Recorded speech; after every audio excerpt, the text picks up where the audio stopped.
Hello everyone. तो हम लोग बायो इनऑर्गेनिक पढ़ने वाले हैं आज। तो बायो इनऑर्गेनिक शुरू करने से पहले एक दो चीज़ें मैं समझाना चाहता हूँ। सबसे पहले तो ये कि ऐसा हम लोग को लगता है कि बायो इनऑर्गेनिक सबसे बोरिंग टॉपिक है, बहुत ज़्यादा बोरिंग। जितने भी टॉपिक हम लोग पढ़ते हैं इनऑर्गेनिक केमिस्ट्री में, उनमें सबसे बोरिंग लगता है, इंक्लूडिंग मेन ग्रुप भी। लेकिन मेरी पूरी कोशिश ये रहेगी कि मैं आपको ये समझाऊँ कि बायो इनऑर्गेनिक पे अगर आप कॉन्सेप्चुअली इसको समझना चाहते हो, अगर आप हर एक मेटल के पीछे का लॉजिक, हर एक लिगेंड के पीछे का लॉजिक, कोई चीज़ नेचर में हमारी बॉडी में ज़्यादा क्यों है, नेचर में नेचर से हमने उसको ज़्यादा अडॉप्ट क्यों किया है, अगर वो चीज़ें हम सिक्वेंसली समझ लेना तो शायद ये टॉपिक हमें प्रॉपर तरीके से याद भी हो जाएगा और दूसरा इस टॉपिक की इंपॉर्टेंस भी हमें पता चल जाएगी। तो मेरा सिंपल पर्पस सिर्फ ये है कि मैं आपको पहली क्लास में ये समझाऊंगा कि कोई भी टॉपिक जो हमारे सिलेबस में है, नेट गेट के सिलेबस में है या जेएम के सिलेबस में है, वो टॉपिक की इंपॉर्टेंस क्या है। और दूसरा फिर हम साथ साथ में ये पढ़ेंगे कि नेचर ने अगर किसी भी चीज़ को सेलेक्ट किया है तो उसके पीछे का रीज़न क्या है। तो सबसे पहले तो हमें ये समझना है कि हम बायो इनऑर्गेनिक पढ़ते क्यों हैं। जैसे कि नाम से है ये, इसका सिंपल सा मतलब क्या है। इसका मतलब ये है कि बायोलॉजी में इनऑर्गेनिक एलिमेंट्स का रोल, और इनऑर्गेनिक एलिमेंट्स में बेसिकली हमें पता है कि जैसे कार्बन, हाइड्रोजन, नाइट्रोजन, ऑक्सीजन, ये लोग तो हम लोग ऑर्गेनिक वाले पार्ट में पढ़ते हैं। यहाँ बेसिकली हमें रोल देखना है मेटल्स का। तो सिंपल हम यहाँ लिख सकते हैं कि इसका मतलब सिंपल क्या है, role of metal ions in biology. हमें बेसिकली बायो इनऑर्गेनिक में ये पढ़ना है कि जो बॉडी में हमारे मेटल्स हैं, जो मेटेलो एंजाइम्स में मेटल प्रेजेंट होते हैं, उनका रोल क्या है, राइट। कैसे वो हमारी बॉडी की एक्टिविटीज़ को कंट्रोल करते हैं। अगर वो बॉडी में एक्सेस हो जाएंगे तो क्या प्रॉब्लम होगी, अगर बॉडी में वो कम रहेंगे तो क्या प्रॉब्लम होगी, राइट। अगर बॉडी में वो नहीं रहेंगे तो हमें क्या दिक्कत हो जाएगी, वो सब चीज़ें। अब देखो, सबसे बड़ी बात ये है कि हम कर क्यों रहे हैं, ये मतलब क्यों पढ़ रहे हैं, हमसे क्या ज़रूरत है इसकी, राइट। तो देखो, सबसे ज़्यादा हमें ज़रूरत इसकी है पढ़ने का। उसका रीज़न सिंपल ये है कि हम क्या पता करना चाहते हैं, function of metal ions, right. देखो, अगर हमें मेटल आयंस का फंक्शन पता चल गया कि वो बायोलॉजिकल सिस्टम के अंदर रख के क्या फंक्शन करता है, तो ध्यान से सुनो। मान लो किसी भी ह्यूमन के अंदर, किसी भी पर्सन के अंदर अगर उस मेटल की डिफिशियंसी हो गई या मेटल की एक्सेस हो गई या कोई और तरह की टॉक्सिसिटी अगर क्रिएट होती है, तो अगर हमें ये पता है कि मेटल का फंक्शन क्या है, तो हम उसके फंक्शन को, उस पर्टिकुलर चीज़ को ट्रीट कर सकते हैं। कहने का मतलब ये है कि उस चीज़ को हम प्रैक्टिकली यूज करके उस पेशेंट को या फिर उस जिस भी पर्सन में प्रॉब्लम हुई है उसको हम क्या कर सकते हैं, हटा सकते हैं, राइट। कहने का मतलब अगर कोई भी डिफिशियंसी क्रिएट होती है, कोई भी डिसऑर्डर क्रिएट होता है आइदर एक्सेस से आइदर डिफिशियंसी से, तो उसको हम यहाँ से अगर हम प्रॉपर तरीके से स्टडी कर लेते हैं तो हम क्या कर सकते हैं, उस डिजीज़ को या उस डिसऑर्डर को हम हटा सकते हैं। दूसरा, हमें एक चीज़ और स्टडी करना है, क्या, लिगेंड्स इन बायोलॉजी, राइट। अच्छा, इससे क्या होगा, देखो, अगर हम बायोलॉजिकल सिस्टम में लिगेंड को पता कर लें, बायोलॉजिकल सिस्टम में मेटल को पता कर लें, हम उनके फंक्शन को पता कर लें, तो इन दोनों के कॉम्बिनेशन को हम नॉर्मल लाइफ में यूज कर सकते हैं। जैसे मैं आपको कॉमन एग्जांपल बताता हूँ। जो नॉर्मली नाइट्रोजन का फिक्सेशन होता है, सबसे कॉमन प्रोसेस है हेबर प्रोसेस, राइट। N2 की रिएक्शन किससे कराते हैं, हाइड्रोजन से, और लगभग 400 to 500 डिग्री सेल्सियस टेम्परेचर लेते हैं, और प्रेशर जो होता है अप्रॉक्सीमेटली 200 ATM होता है, बहुत हाई प्रेशर होता है। उसके बाद भी बहुत ज़्यादा एफिशिएंट नहीं है रिएक्शन ये, लेकिन अभी तक जो अमोनिया को प्रोड्यूस करने का जो सबसे बेहतर प्रोसेस है अभी तक, वो यही है। लेकिन अगर हम बायोलॉजिकल सिस्टम के अंदर बात करें तो हमारे अंदर मतलब जो बैक्टीरियाज हैं जो नाइट्रोजन को फिक्स करते हैं मेनली, वो उनके अंदर एक एंजाइम होता है जिसको बोलते हैं हम लोग नाइट्रोजनेज। जो नाइट्रोजनेज रिएक्शन करता है वो नॉर्मल टेम्परेचर पर होती है, रूम टेम्परेचर पर होती है, और जो प्रेशर हमारा सिस्टम जो प्रेशर होता है वो हमारा नॉर्मल एटमॉस्फेरिक प्रेशर पे होता है। मतलब सिंपल ध्यान से समझिए कि बायोलॉजिकल सिस्टम में वही reaction normal temperature normal pressure पे हो रही है। इंडस्ट्रियल प्रोसेस में हम उसी रिएक्शन को हाई टेम्परेचर पे करते हैं, हाई प्रेशर हमें लगता है, मतलब कॉस्ट बेनिफिट नहीं है हमारे लिए। तो अगर हम नाइट्रोजनेज के लिगेंड का नेचर स्टडी कर लें, नाइट्रोजनेज में मेटल का नेचर स्टडी कर लें, नाइट्रोजनेज में जो प्रोटीन से स्ट्रक्चर हैं उनका अगर स्टडी कर लें, तो हम उसी तरह का एक सिस्टम डेवलप कर सकते हैं। अगर हम सिस्टम डेवलप कर सकते हैं तो पॉसिबिलिटी ये है कि हम भी ऐसा कुछ बना सकते हैं जो हमारी कॉस्ट इफेक्टिव नहीं है प्रोसेस, या इतनी एनर्जी कंज्यूम हो रही है, हमें इतना टेम्परेचर देना पड़ रहा है, इतना ज़्यादा प्रेशर देना पड़ रहा है, तो हम उसी तरह का एक सिस्टम बना सकते हैं जिसकी वजह से अमोनिया के प्रोडक्शन को हम कॉस्ट इफेक्टिव बना सकते हैं। और आप सोचो कि अगर ये कॉस्ट इफेक्टिव हो गया तो आप सोचिए सबसे ज़्यादा यूज कहाँ होता है इसका। सबसे ज़्यादा यूज होता है फार्मिंग में, फर्टिलाइजर्स में। तो जो फर्टिलाइजर्स के रेट इतने ज़्यादा हैं, बहुत सारे फर्टिलाइजर्स आप डे बाई डे आप जानते होंगे उनका सबका दाम बढ़ ही रहा है, डे बाई डे बढ़ेगा ही वो, क्योंकि कंज्यूमर अगर बढ़ेंगे तो वो बढ़ेगा ही, सिंपल सी बात है। तो उस चीज़ को अगर हम कर लें तो उस प्राइस को हम बहुत सारा क्या कर सकते हैं, कम कर सकते हैं। कहने का मतलब है फार्मिंग को हम और बेहतर कर सकते हैं। हालांकि इसका एक नेगेटिव भी वो है, लेकिन फिर भी हम क्या कर सकते हैं, अगर हम उस नेचुरल प्रोसेस को मिमिक कर ले, नेचुरल प्रोसेस की इफिशियंसी को ठीक से समझ ले, तो हम ऐसा कुछ कर सकते हैं कि जो हमारी प्रेजेंट टाइम में प्रोसेस है उससे हम बेहतर कर सकते हैं। तो कहने का मतलब ये हम क्यों स्टडी करें, उसका रीज़न सिंपल ही है कि अगर हमें इन सब के बारे में प्रॉपर आइडिया लग जाए तो हम उस चीज़ को प्रैक्टिकल लाइफ में यूज कर सकते हैं। तो कहने का मतलब क्या कर सकते हैं, practical use of natural process. लेकिन ये सब कब पॉसिबल होगा, जब हमें स्ट्रक्चर का आइडिया हो, क्योंकि स्ट्रक्चर, प्रोटीन का स्ट्रक्चर, लिगैंड का नेचर, मेटल का नेचर, यही सब चीज़ें तो डिसाइड करती हैं कितनी एफिशिएंट क्यों है। अगर एफिशिएंसी है तो एफिशिएंसी को हम लोग प्रैक्टिकल लाइफ में भी अपने ला सकते हैं। दूसरी चीज़ और कर सकते हैं हम लोग, हमें पता है बहुत सारे मेटल की वजह से, मान लो कि हमें नहीं पता हमारी बॉडी में कौन सा मेटल है, हमें कोई भी डिफिशियंसी अगर होती है तो पहले हमें पता करना पड़ेगा कि कौन सी डिफिशियंसी हमारे अंदर है। तो अगर हमें डिफिशियंसी पता चलती है तो हमें ये पता चल जाएगा कि ये डिफिशियंसी कौन से मेटल की वजह से है। तो हम उस पर्टिकुलर सिस्टम को, उस पर्टिकुलर सिस्टम की जगह पे उस तरह का मेटल यूज़ कर सकते हैं, या लिगैंड उसी तरह का सिमिलर यूज़ करके हम ऐसी डिफिशियंसी को दूर कर सकते हैं।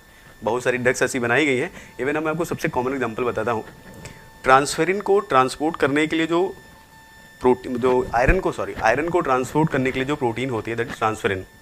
और ट्रांसफेरिन में जो लिगैंड होता है, एक सबसे कॉमन लिगैंड का नाम ले रहा हूँ मैं, इंटरोबैक्टिन।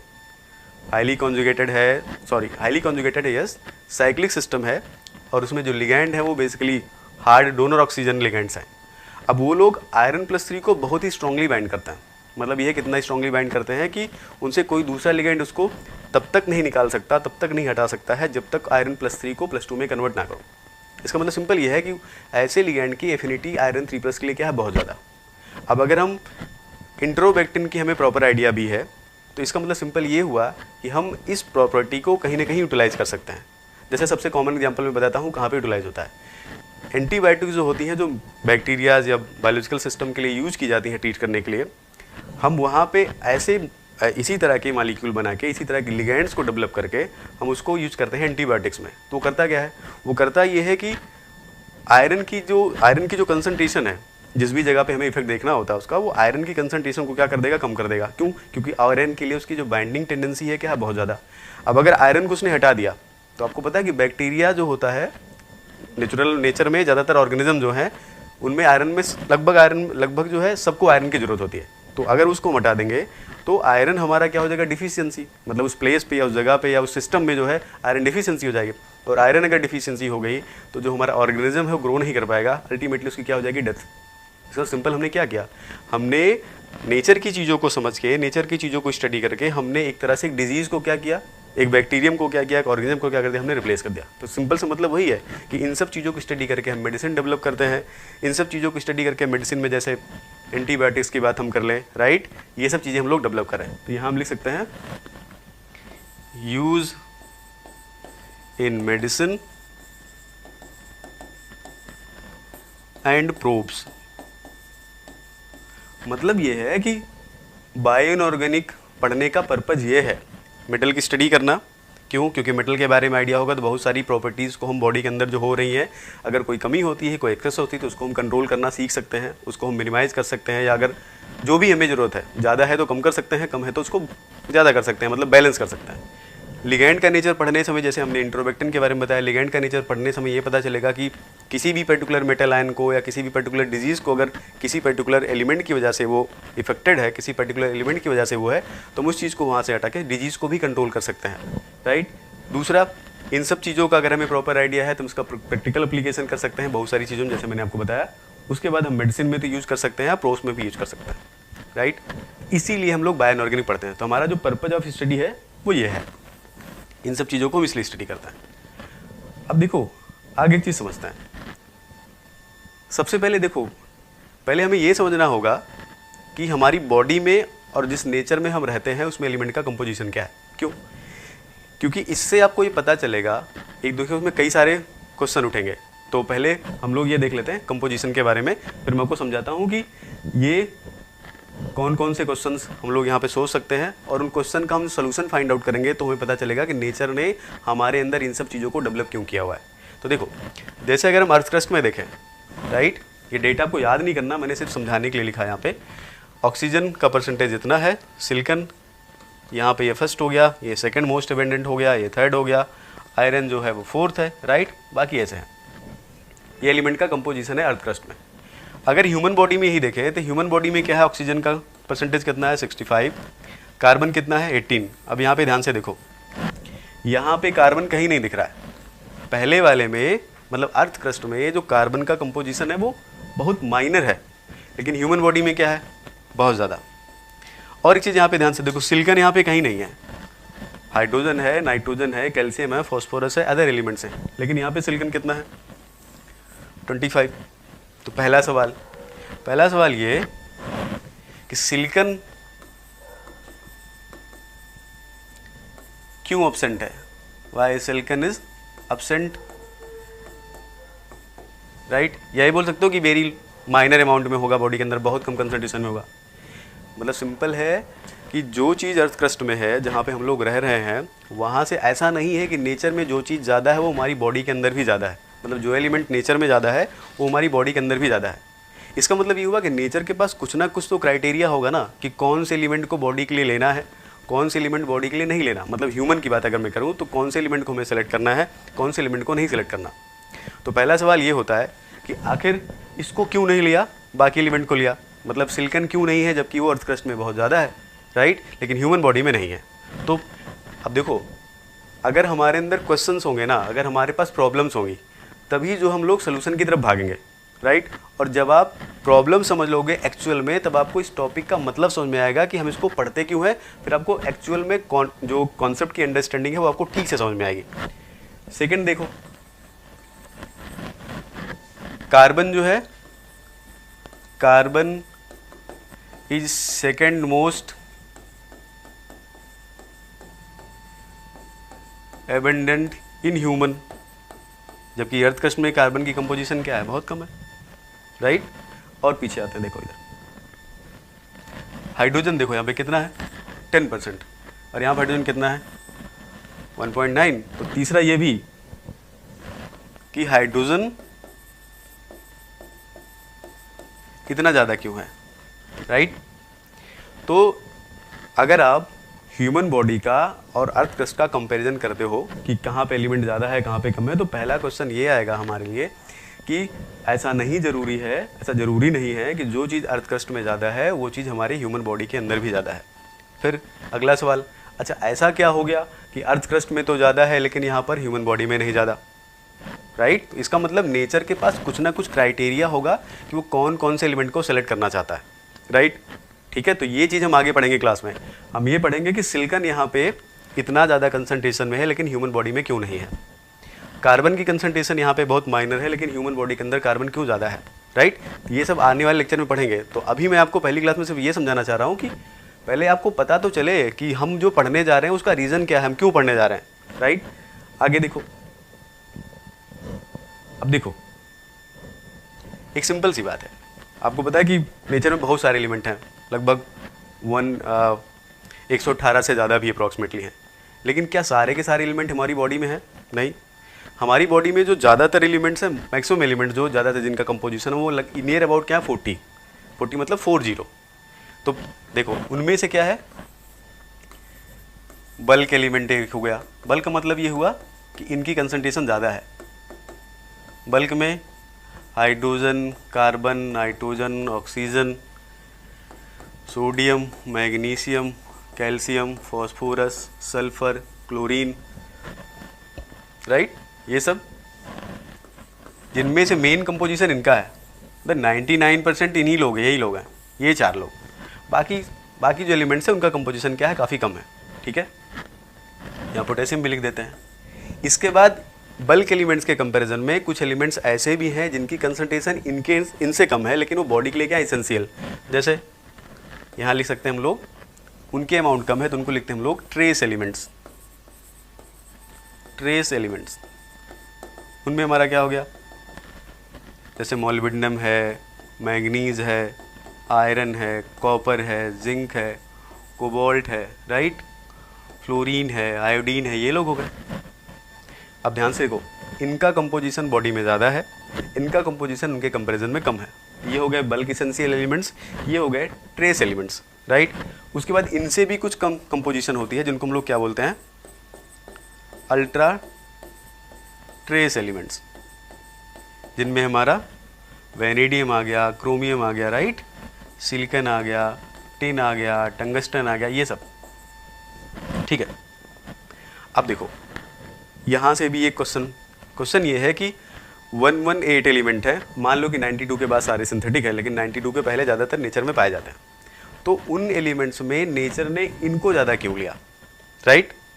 और उनमें भी मेटल्स में देखो, अब ध्यान से देखो इधर, मोलिब्डेनम 4D का member, 3D 3D 3D 3D 3D, ये लोग भी 3D, ये लोग भी 3D, राइट। ये बहुत कम होता है, कुछ ऑर्गेनिज्म में होता है, बहुत लो कंसंट्रेशन होती है, ह्यूमन बॉडी में इतना कुछ रोल नहीं है इसका। तो इसका मतलब ये हुआ कि पहला सवाल तो ये है कि इतने सारे एलिमेंट्स में इतने ही एलिमेंट बॉडी में क्यों। सेकेंड थिंग, अगर हम मेटल्स की बात करें तो मेटल्स में बहुत सारे मेटल्स हैं, जैसे कि लैंथेनाइट्स हैं, एक्टिनाइट्स हैं, 3D सीरीज़ है, 4D सीरीज़ है, 5D सीरीज़ है, P ब्लॉक एलिमेंट्स के मेटल हैं, S ब्लॉक एलिमेंट्स के मेटल हैं, तो उनमें से सबको क्यों नहीं लिया, आखिर 3D सीरीज़ वालों को ज़्यादा क्यों लिया है। 4D वालों को में मोलिब्डेनम कॉमन है, बाकी लोग नहीं है, 5D में बहुत अनकॉमन टाइप का है ये। तो अगला सवाल ये होता है कि इतने लोगों में से इतने को लिया, उनमें से भी जो मेटल्स हैं, मेटल्स में से 3D वाले को ज़्यादा क्यों लिया। देखो, जब तक आप लॉजिक नहीं समझोगे ना सिलेक्शन का, नेचर के सिलेक्शन का, तब तक आपको ये टॉपिक हमेशा बेकार लगेगा। तो पहले हमें ये समझना है कि नेचर ने अगर किसी भी चीज़ को सिलेक्ट किया है तो उसके पीछे का कुछ लॉजिक होगा। जब आप वो लॉजिक समझ लोगे ना तो आपको ये समझ में आएगा कि आपकी बॉडी में अगर कार्बोनिक एनहाइड्रेज है तो वहाँ पर जिंक क्यों है, आपकी बॉडी में अगर कैटलेज है तो वहाँ पे आयरन क्यों है, आपकी बॉडी में अगर सुपर ऑक्साइड डिस्म्यूटेज है तो वहाँ पे कॉपर क्यों है। तो पहले आपको ये समझना होगा कि नेचर एक्चुअली इन लोगों को सेलेक्ट क्यों किया है। तो एक सिंपल सी बात है, हमेशा याद रखो, कोई भी डिस्कवरी होती है इसका मतलब सिंपल सी बात है, पहले हमें प्रॉब्लम पता होनी चाहिए। अगर किसी चीज़ के पीछे हम भाग रहे हैं तो नेचर को भी पहले प्रॉब्लम पता चली होगी कि अगर हम कोई भी ऑर्गेनिज्म सिस्टम यहाँ डेवलप हो रहा है तो उसके अंदर क्या क्या प्रॉब्लम आ सकती है, उन प्रॉब्लम्स के लिए हमें क्या क्या सलूशन चाहिए, उन सलूशंस के लिए हमें किन किन लोगों को सिलेक्ट करना है। तो इसका मतलब नेचर के पास एक सिलेक्शन का क्राइटेरिया होगा, तो हमें ये समझना होगा कि वो सिलेक्शन का क्राइटेरिया क्या है, क्यों इतने लोगों में से, क्यों इतने ढेर सारे एलिमेंट्स में इतने एलिमेंट कॉमन है। सेकेंड थिंग ये है कि अगर हम मेटल्स की बात करें तो मेटल्स में 3D सीरीज़ के मेंबर ज़्यादा हैं, एस ब्लॉक के एलिमेंट्स ज़्यादा नहीं है। आप जो सोडियम पोटेशियम कॉमनली ये मिलेंगे आपको, लिथियम भी होता है थोड़ा बहुत, लेकिन ज़्यादातर एलिमेंट और नहीं है। या फिर आप 4D सीरीज़ के मेंबर अनकॉमन देखोगे, 5D सीरीज़ के मेंबर अनकॉमन देखोगे, लैंथेनाइट एक्टिनाइट्स नहीं है, P ब्लॉक के मेटल्स अनकॉमन है, मैग्नीशियम कैल्शियम को अगर छोड़ दे तो इतना कुछ नहीं होता है। तो वो सब चीज़ें हमें आगे समझना है। उसके बाद अब देखो, अब हम ये देख लेते हैं कि जो मेटल्स नेचर ने सेलेक्ट किया है हमारी बॉडी के लिए, हम ह्यूमन बॉडी के रेस्पेक्ट में बात कर रहे हैं, तो जो नेचर ने हमारे लिए सेलेक्ट किया है उनमें से जो मेटल्स हैं उनका काम क्या है, राइट, उनका फंक्शन क्या है। ठीक है, तो देखो जैसे क्या क्या काम करते हैं लोग, रेगुलेटरी फंक्शन, जैसे कि आप पता है कि sodium potassium, right, sodium potassium pump आपको पता है कि सेल की साइज़ को कंट्रोल करता है, मतलब सेल की शेप को कंट्रोल करता है कि अगर एक्सेस ट्रांसफ़र इधर उधर हो गया तो सेल ब्रस्ट कर जाएगा। इसका मतलब सिंपल है, रेगुलेशन का काम है। अगर हम बात करें स्ट्रक्चरल रोल में तो कैल्शियम मैग्नीशियम, कैल्शियम आपको पता है बेसिकली बोन्स में होती है, राइट। उसके बाद transport and storage protein, transport storage में देखो ट्रांसफेरिन आयरन का ट्रांसफ़र करता है, ये फेरिटिन आयरन का स्टोरेज करता है। मेटालोथायनिन बेसिकली किसके लिए हैं ये लोग हैवियर मेटल्स के लिए हैं, हैवियर मेटल्स। और दूसरा उसके बाद सॉफ्टवेयर में अगर देखोगे लाइटर मेटल में तो जिंक और कॉपर, इनके स्टोरेज का काम करते हैं। ठीक है, तो अभी आपको ये फंक्शन में समझा रहा हूँ कि ये लोग जो नेचर ने हमारे लिए मेटल आयंस को सिलेक्ट किया है उनमें ये फंक्शन है। यहाँ पे हमारे पास ये आयंस क्या करते हैं बेसिकली, ये आयरन सल्फर प्रोटीन, ये लोग क्या है, इलेक्ट्रॉन ट्रांसफर प्रोटीन है। फिर कुछ हमारे पास मेटल एंजाइम्स हैं, जैसे कि आयरन कंटेनिंग है, कॉपर कंटेनिंग है, निकल कंटेनिंग है, मोलिब्डेनम है, जैसे यहाँ पे है catalase iron containing, peroxidase iron containing, cytochrome P450 iron, xanthine oxidase molybdenum, super oxide dismutase copper और जिंक कंटेनिंग, राइट। फिर यहाँ पर हाइड्रोलिटिक एंजाइम में जिंक है, carbonic anhydrase, carboxypeptidase, alcohol dehydrogenase. उसके बाद यहाँ पे हम कोबाल्ट लिख सकते हैं। कोबाल्ट किस में होता है, विटामिन B12 में, या कोएंजाइम B12 आप लिख सकते हो। यहाँ से एक चीज़ नोटिस करो ध्यान से, ठीक है। देखो, जहाँ पर स्ट्रक्चर को कंट्रोल करने की बात है, राइट।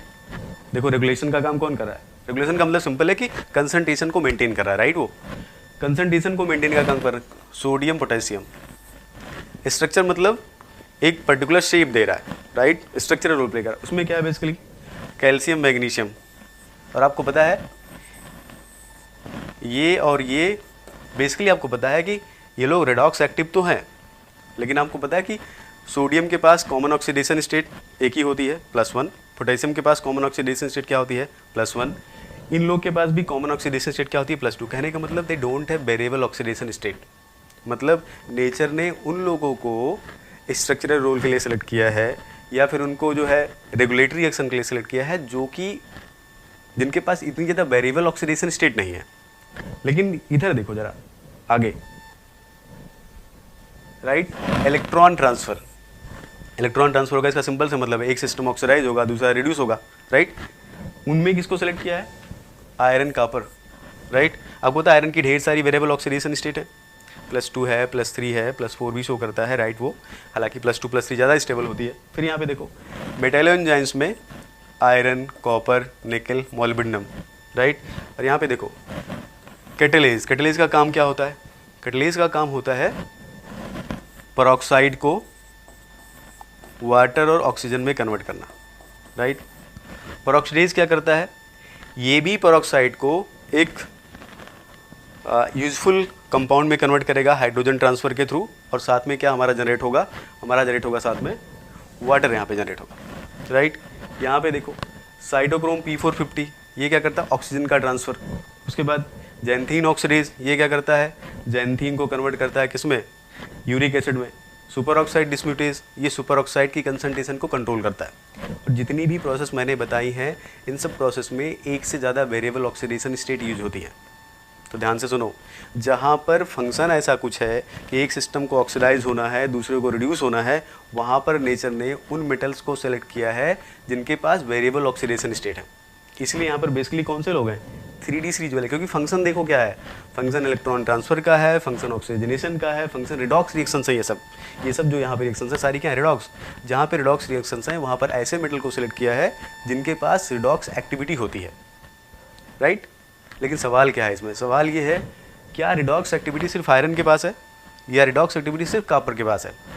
मैग्नीज के पास भी है, क्रोमियम के पास भी है, कोबाल्ट के पास भी है, ये लोग क्यों नहीं है।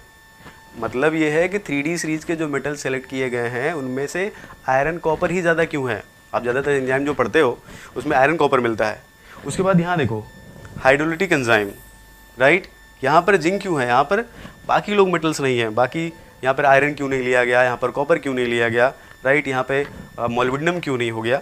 तो कहने का मतलब ये है कि पहले तो हमें एक चीज़ यहाँ से समझनी है, फाइंड आउट करना है। हमारा क्वेश्चन सिंपल क्या है कि यहाँ पर जो सिलेक्शन है different kind of redox processes में, उसमें नेचर ने दो लोगों को कॉमनली सेलेक्ट किया है, आयरन को और कॉपर को। सवाल ये है आयरन कॉपर क्यों, बाकी लोग क्यों नहीं, राइट। क्या बाकी 4D वाले मेंबर ये काम नहीं कर सकते क्या, बिल्कुल, वो लोग रिडॉक्स एक्टिव होते हैं। क्या 5D मेंबर वाले ये काम नहीं कर सकते, बिल्कुल, वो लोग रिडॉक्स एक्टिव होते हैं। उसके बाद क्या 3D सीरीज में सिर्फ आयरन कॉपर है क्या, नहीं, मैग्नीज है, क्रोमियम है, कोबाल्ट है, उनको क्यों सिलेक्ट नहीं किया गया, राइट। तो हमारा अगला सवाल ये होगा कि Y nature has selected 3D series metals, और 3D सीरीज में भी बेसिकली आयरन कॉपर क्यों ज़्यादा, राइट, ज़्यादातर एक्टिविटीज़ के लिए आयरन कॉपर क्यों, या बाकी जो हमारे पास मेटल है उनको सिलेक्शन क्यों नहीं है, राइट। आगे देखते हैं। देखो अगर हम यहाँ से एक चीज़ समझें,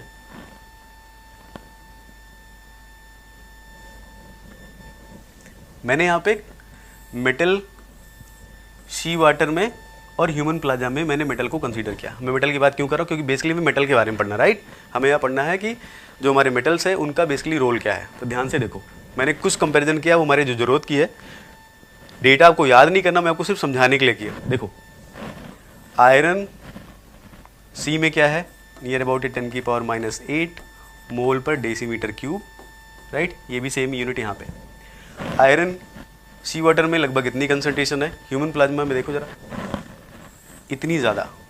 ध्यान से समझो, देखो इसको आप समझोगे ना तो आपको एक चीज़ समझ में आएगी कि हम लोग जब स्टोरेज सिस्टम पढ़ते हैं ना, नेट के सिलेबस में आप देखोगे तो स्टोरेज सिस्टम में बेसिकली आयरन वाले क्यों पढ़ता है।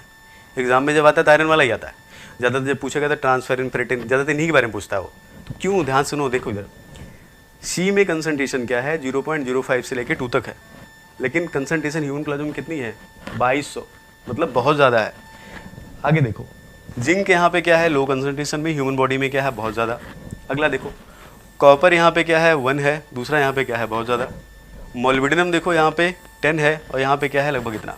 बाकी एलिमेंट्स में देखो यहाँ पे ज़्यादा है, यहाँ पे कम, यहाँ पे ज़्यादा उतना चेंज नहीं है, चेंज है लेकिन जितना चेंज यहाँ पे इन चारों में देखो ध्यान से, इन चारों में बेसिकली इसमें देखो आयरन ये हमारे लिए ज़्यादा इंपॉर्टेंट है, राइट।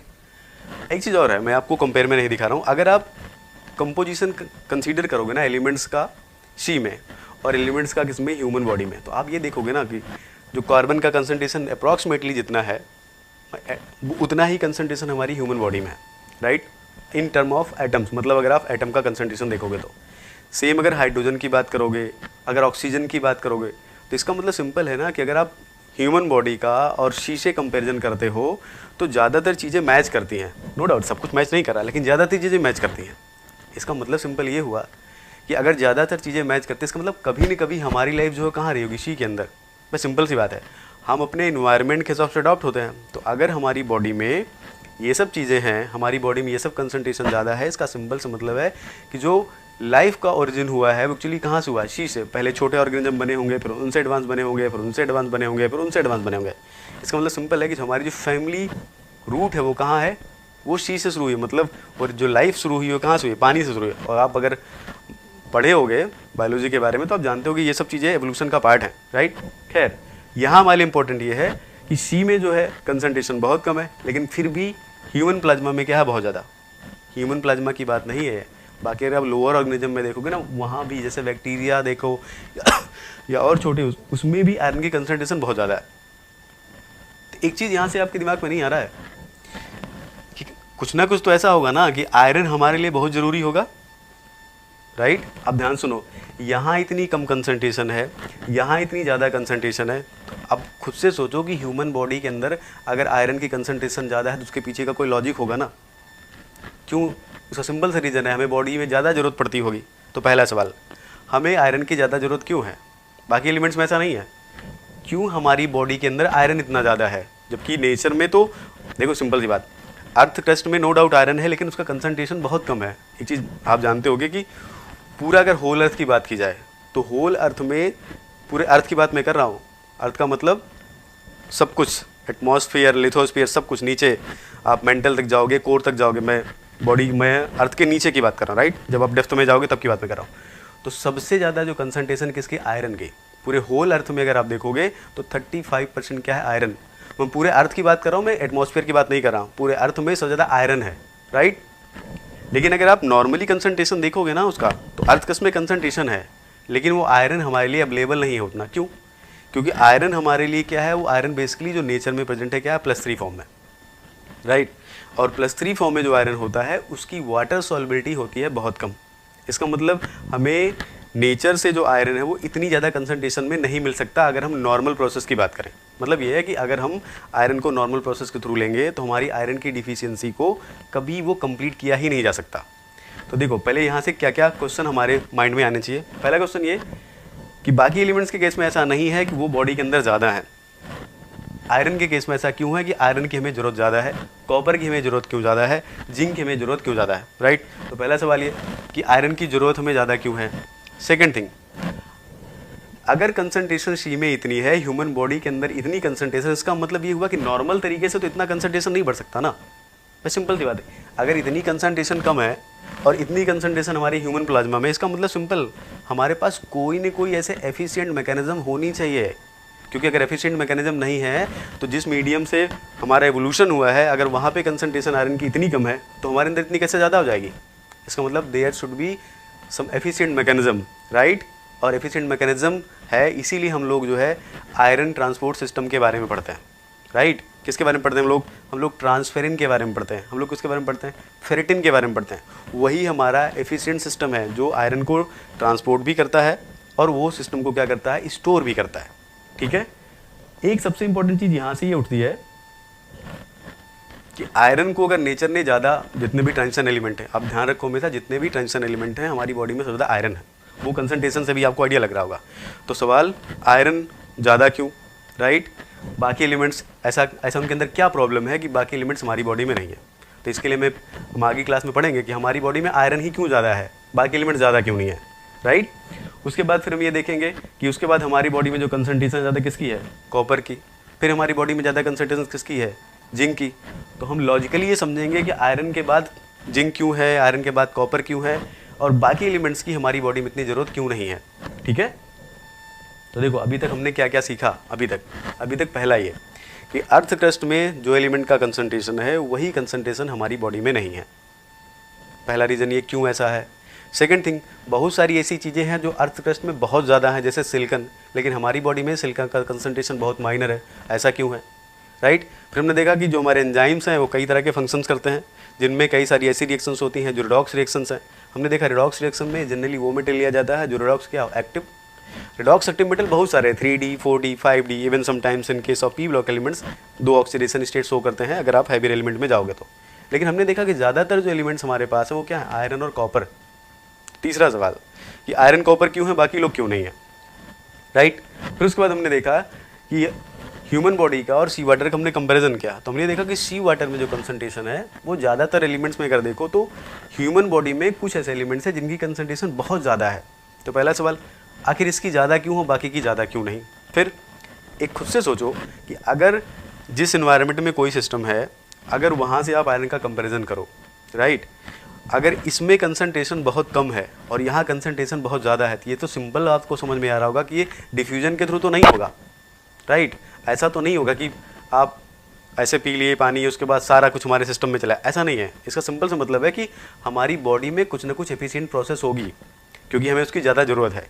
बाकी सिस्टम में ऐसा, बाकी सबके लिए इतनी एफिशिएंट मैकेनिज्म की जरूरत क्यों नहीं, क्योंकि बॉडी को हमारी ज़्यादा जरूरत नहीं है। इसीलिए हम लोग किसके बारे में पढ़ते हैं, आयरन स्टोरेज और ट्रांसपोर्ट के बारे में पढ़ते हैं। बाकी की ट्रांसपोर्ट के बारे में क्यों नहीं पढ़ते, बाकी की स्टोरेज के बारे में क्यों नहीं पढ़ते, या बाकी पे हमारा उतना फोकस क्यों नहीं होता। इसलिए जब भी आप सिलेबस देखते हो आपको ज़्यादातर आयरन ट्रांसपोर्ट सिस्टम के बारे में या फिर आयरन स्टोरेज सिस्टम के बारे में हम लोग पढ़ते हैं, ठीक है। आगे चलते हैं हम लोग। तो अभी तक हमारे यहाँ पे बात हो गई कि नेचर ने कुछ एलिमेंट्स को सिलेक्ट किया, कुछ एलिमेंट को सिलेक्ट नहीं किया। कुछ लोग नेचर में कुछ लोग अर्थ क्रस्ट में ज़्यादा हैं, लेकिन हमारी बॉडी के अंदर क्यों नहीं, तो ये हम सब कुछ पढ़ेंगे। ये क्यों है, ये क्यों नहीं है, इसको क्यों सिलेक्ट किया गया, इसको क्यों नहीं सिलेक्ट किया गया, क्या लॉजिक है इसके पीछे का, वो सब कुछ हम लोग नेक्स्ट क्लास से पढ़ना शुरू करेंगे। फिर हम आगे आते हैं ऑक्सीजन के केस में।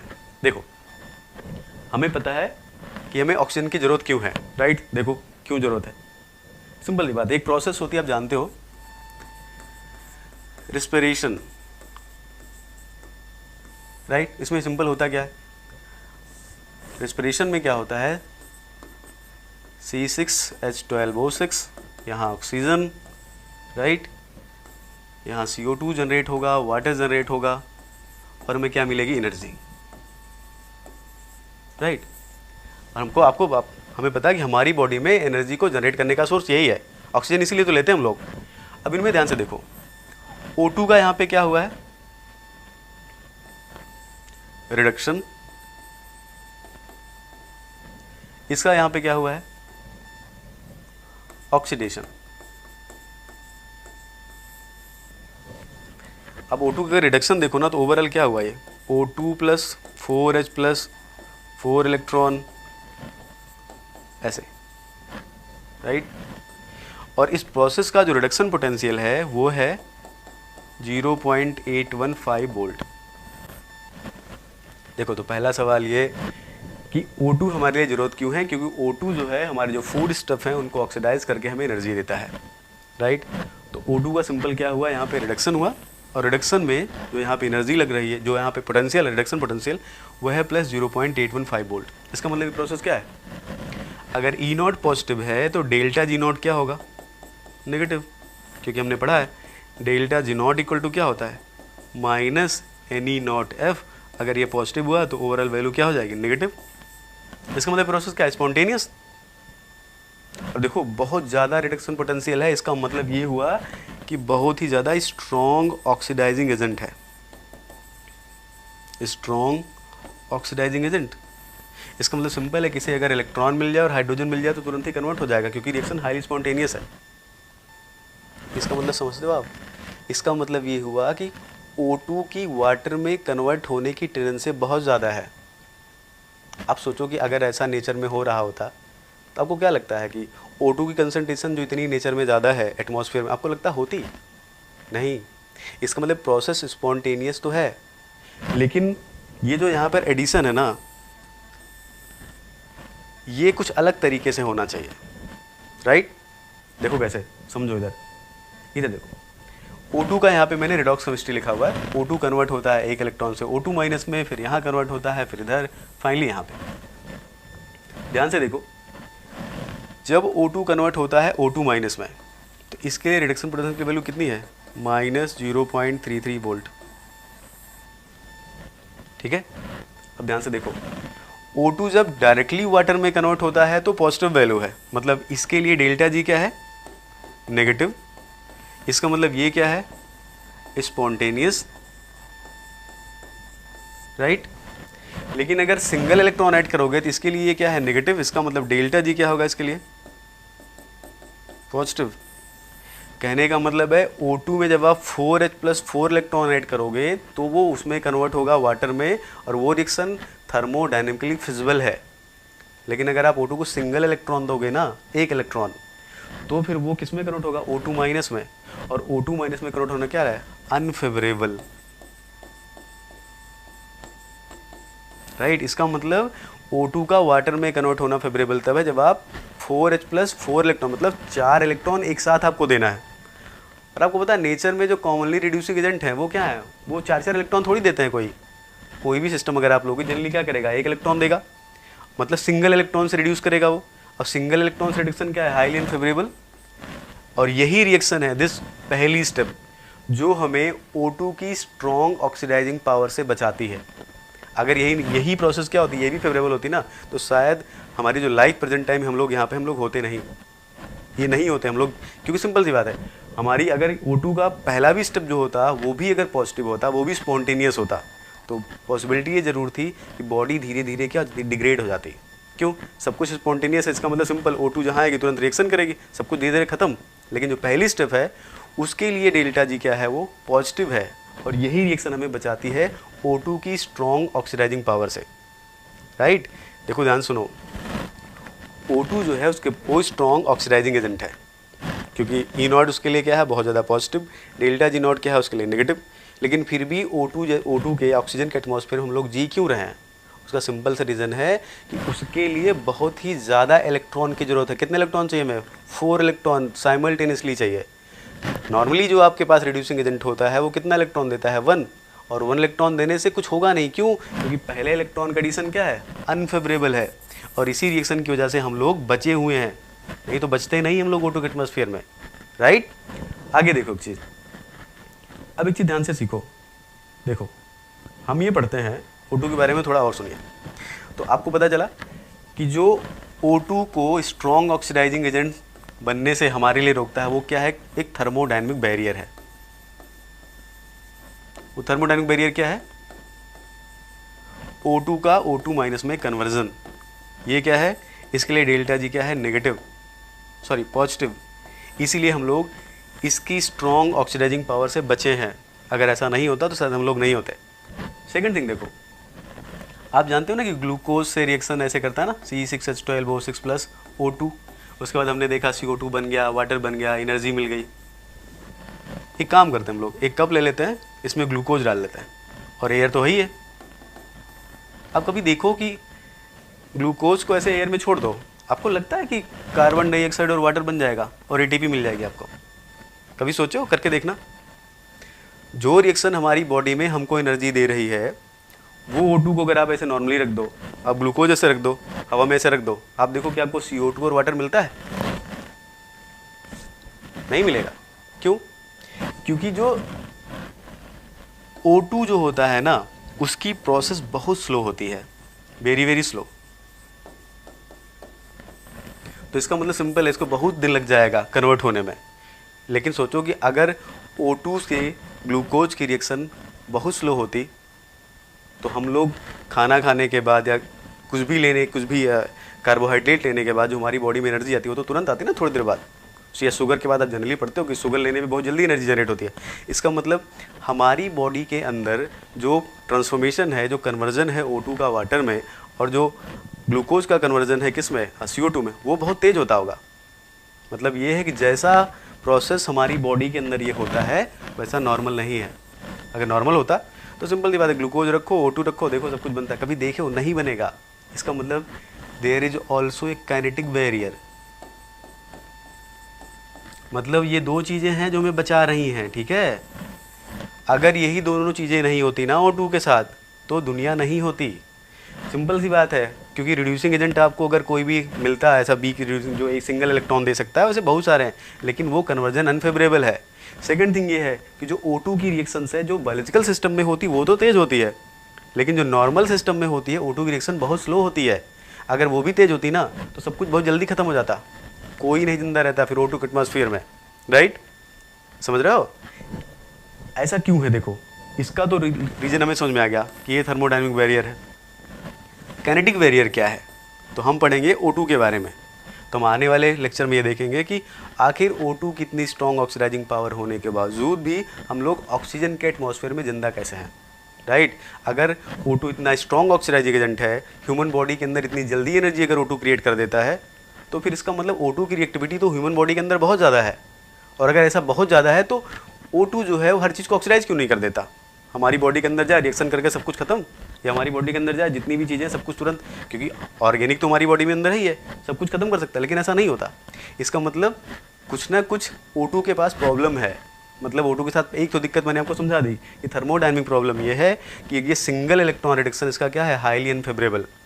इसका रिडक्शन फेवरेबल तभी है जब इसको 4 इलेक्ट्रॉन दिए जाएँ और 4 प्रोटॉन एक साथ, मतलब कंसर्टेड वे में दिया जाए, तो ये स्ट्रॉन्ग रिड्यूसिंग पावर अपनी शो करता है, ऑक्सीडाइजिंग पावर शो करता है। नॉर्मली ये नहीं शो करेगा क्योंकि वो अनफेवरेबल है, इसीलिए हम लोग बचे हैं इससे। दूसरा, इसमें प्रोसेस क्या है, बहुत स्लो है। स्लो क्यों है हम आने वाली क्लास में पढ़ेंगे, क्योंकि अगर ये सब चीज़ें नहीं होती तो शायद O2 में हम लोग जी नहीं पाते, राइट। फिर एक चीज़ हमको यहाँ से पता चलती है क्या, कि ऑक्सीजन हमारी बॉडी के लिए ज़रूरी है, राइट। क्यों ज़रूरी है? क्योंकि ऑक्सीजन अगर होगी तो हम लोग रिस्पिरेशन प्रोसेस के थ्रू जो हमारे पास फूड स्टफ़ है उसको हम लोग ऑक्सीडाइज करके हम लोग एनर्जी जनरेट करेंगे, जिसके भरोसे हम लोग जिंदा हैं, चल रहे हैं। अब एक चीज़ तो हमें समझ में आ गया कि ऑक्सीजन हमारे लिए ज़रूरी है। दूसरा हमें पता चल गया कि जो स्ट्रॉन्ग ऑक्सीडाइजिंग पावर हमारी बॉडी के अंदर दिखती है, वो स्ट्रॉन्ग ऑक्सीडाइजिंग पावर बाहर नहीं है ऑक्सीजन की। तो हमें ये पढ़ना है कि हमारी बॉडी के अंदर ऐसा क्या है जहाँ पर ऑक्सीजन ये सब काम कर लेता है, और बाहर ऐसा क्या है जो ये काम नहीं कर पाता, राइट। आगे देखो एक चीज़, अब O2 हमें अगर चाहिए तो O2 बेसिकली क्या है, हमारी बॉडी में जाना चाहिए, राइट। तो O2 के लिए हम लोग क्या करते हैं,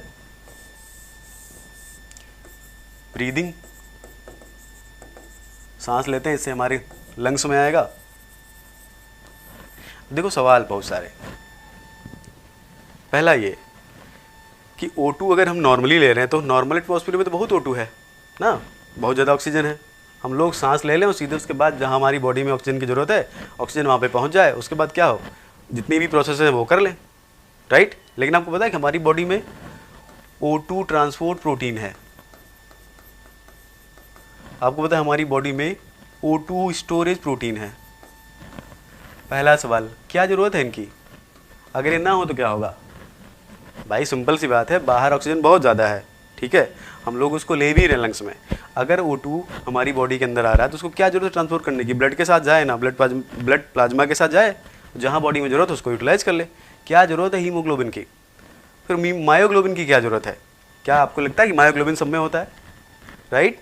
क्या नेचर में जितने भी एलिमेंट है सबके अंदर ऐसा स्टोरेज सिस्टम होता है, या कि कुछ में होता है कुछ में नहीं होता? तो पहला सवाल ये क्या सबको ऑक्सीजन ट्रांसपोर्ट की ज़रूरत है, और अगर है तो क्यों है?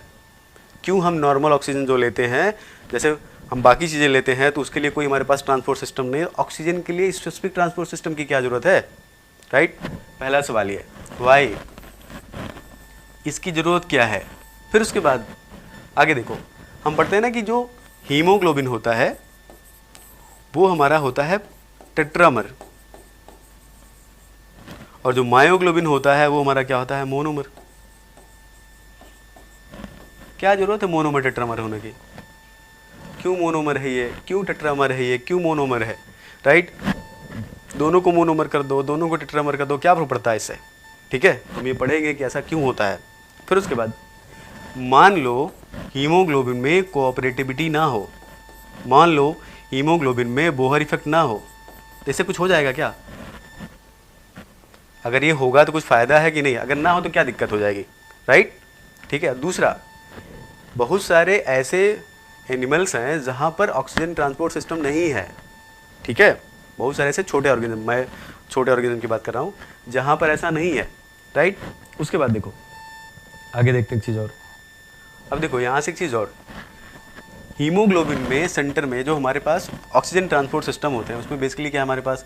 Haemoglobin, haemocyanin, haemerythrin. राइट, यहाँ पर आयरन, यहाँ पर आयरन, यहाँ पे कॉपर। पहला सवाल, आयरन कॉपर क्यों, बाकी लोग क्यों नहीं? ठीक है, बाकी मेटल क्यों नहीं लिया, आयरन कॉपर क्यों लिया? फिर उसके बाद आपने पढ़ा ना कि इनके साथ बड़ी बड़ी प्रोटीन्स लगी होती हैं, बड़े बड़े लिगेंड्स लगे होते हैं, क्या ज़रूरत है उनकी? मतलब आयरन के साथ जब आप पोरफायरिन लगाते हो ना, नॉर्मल लिगेंड को ही ले लेते, उसको लगाते थे, क्या जरूरत थी पोरफायरिन लगाने की? ठीक है, तो ये सब हम जानेंगे कि पहली चीज़ क्या ज़रूरत है ऑक्सीजन ट्रांसपोर्ट सिस्टम की।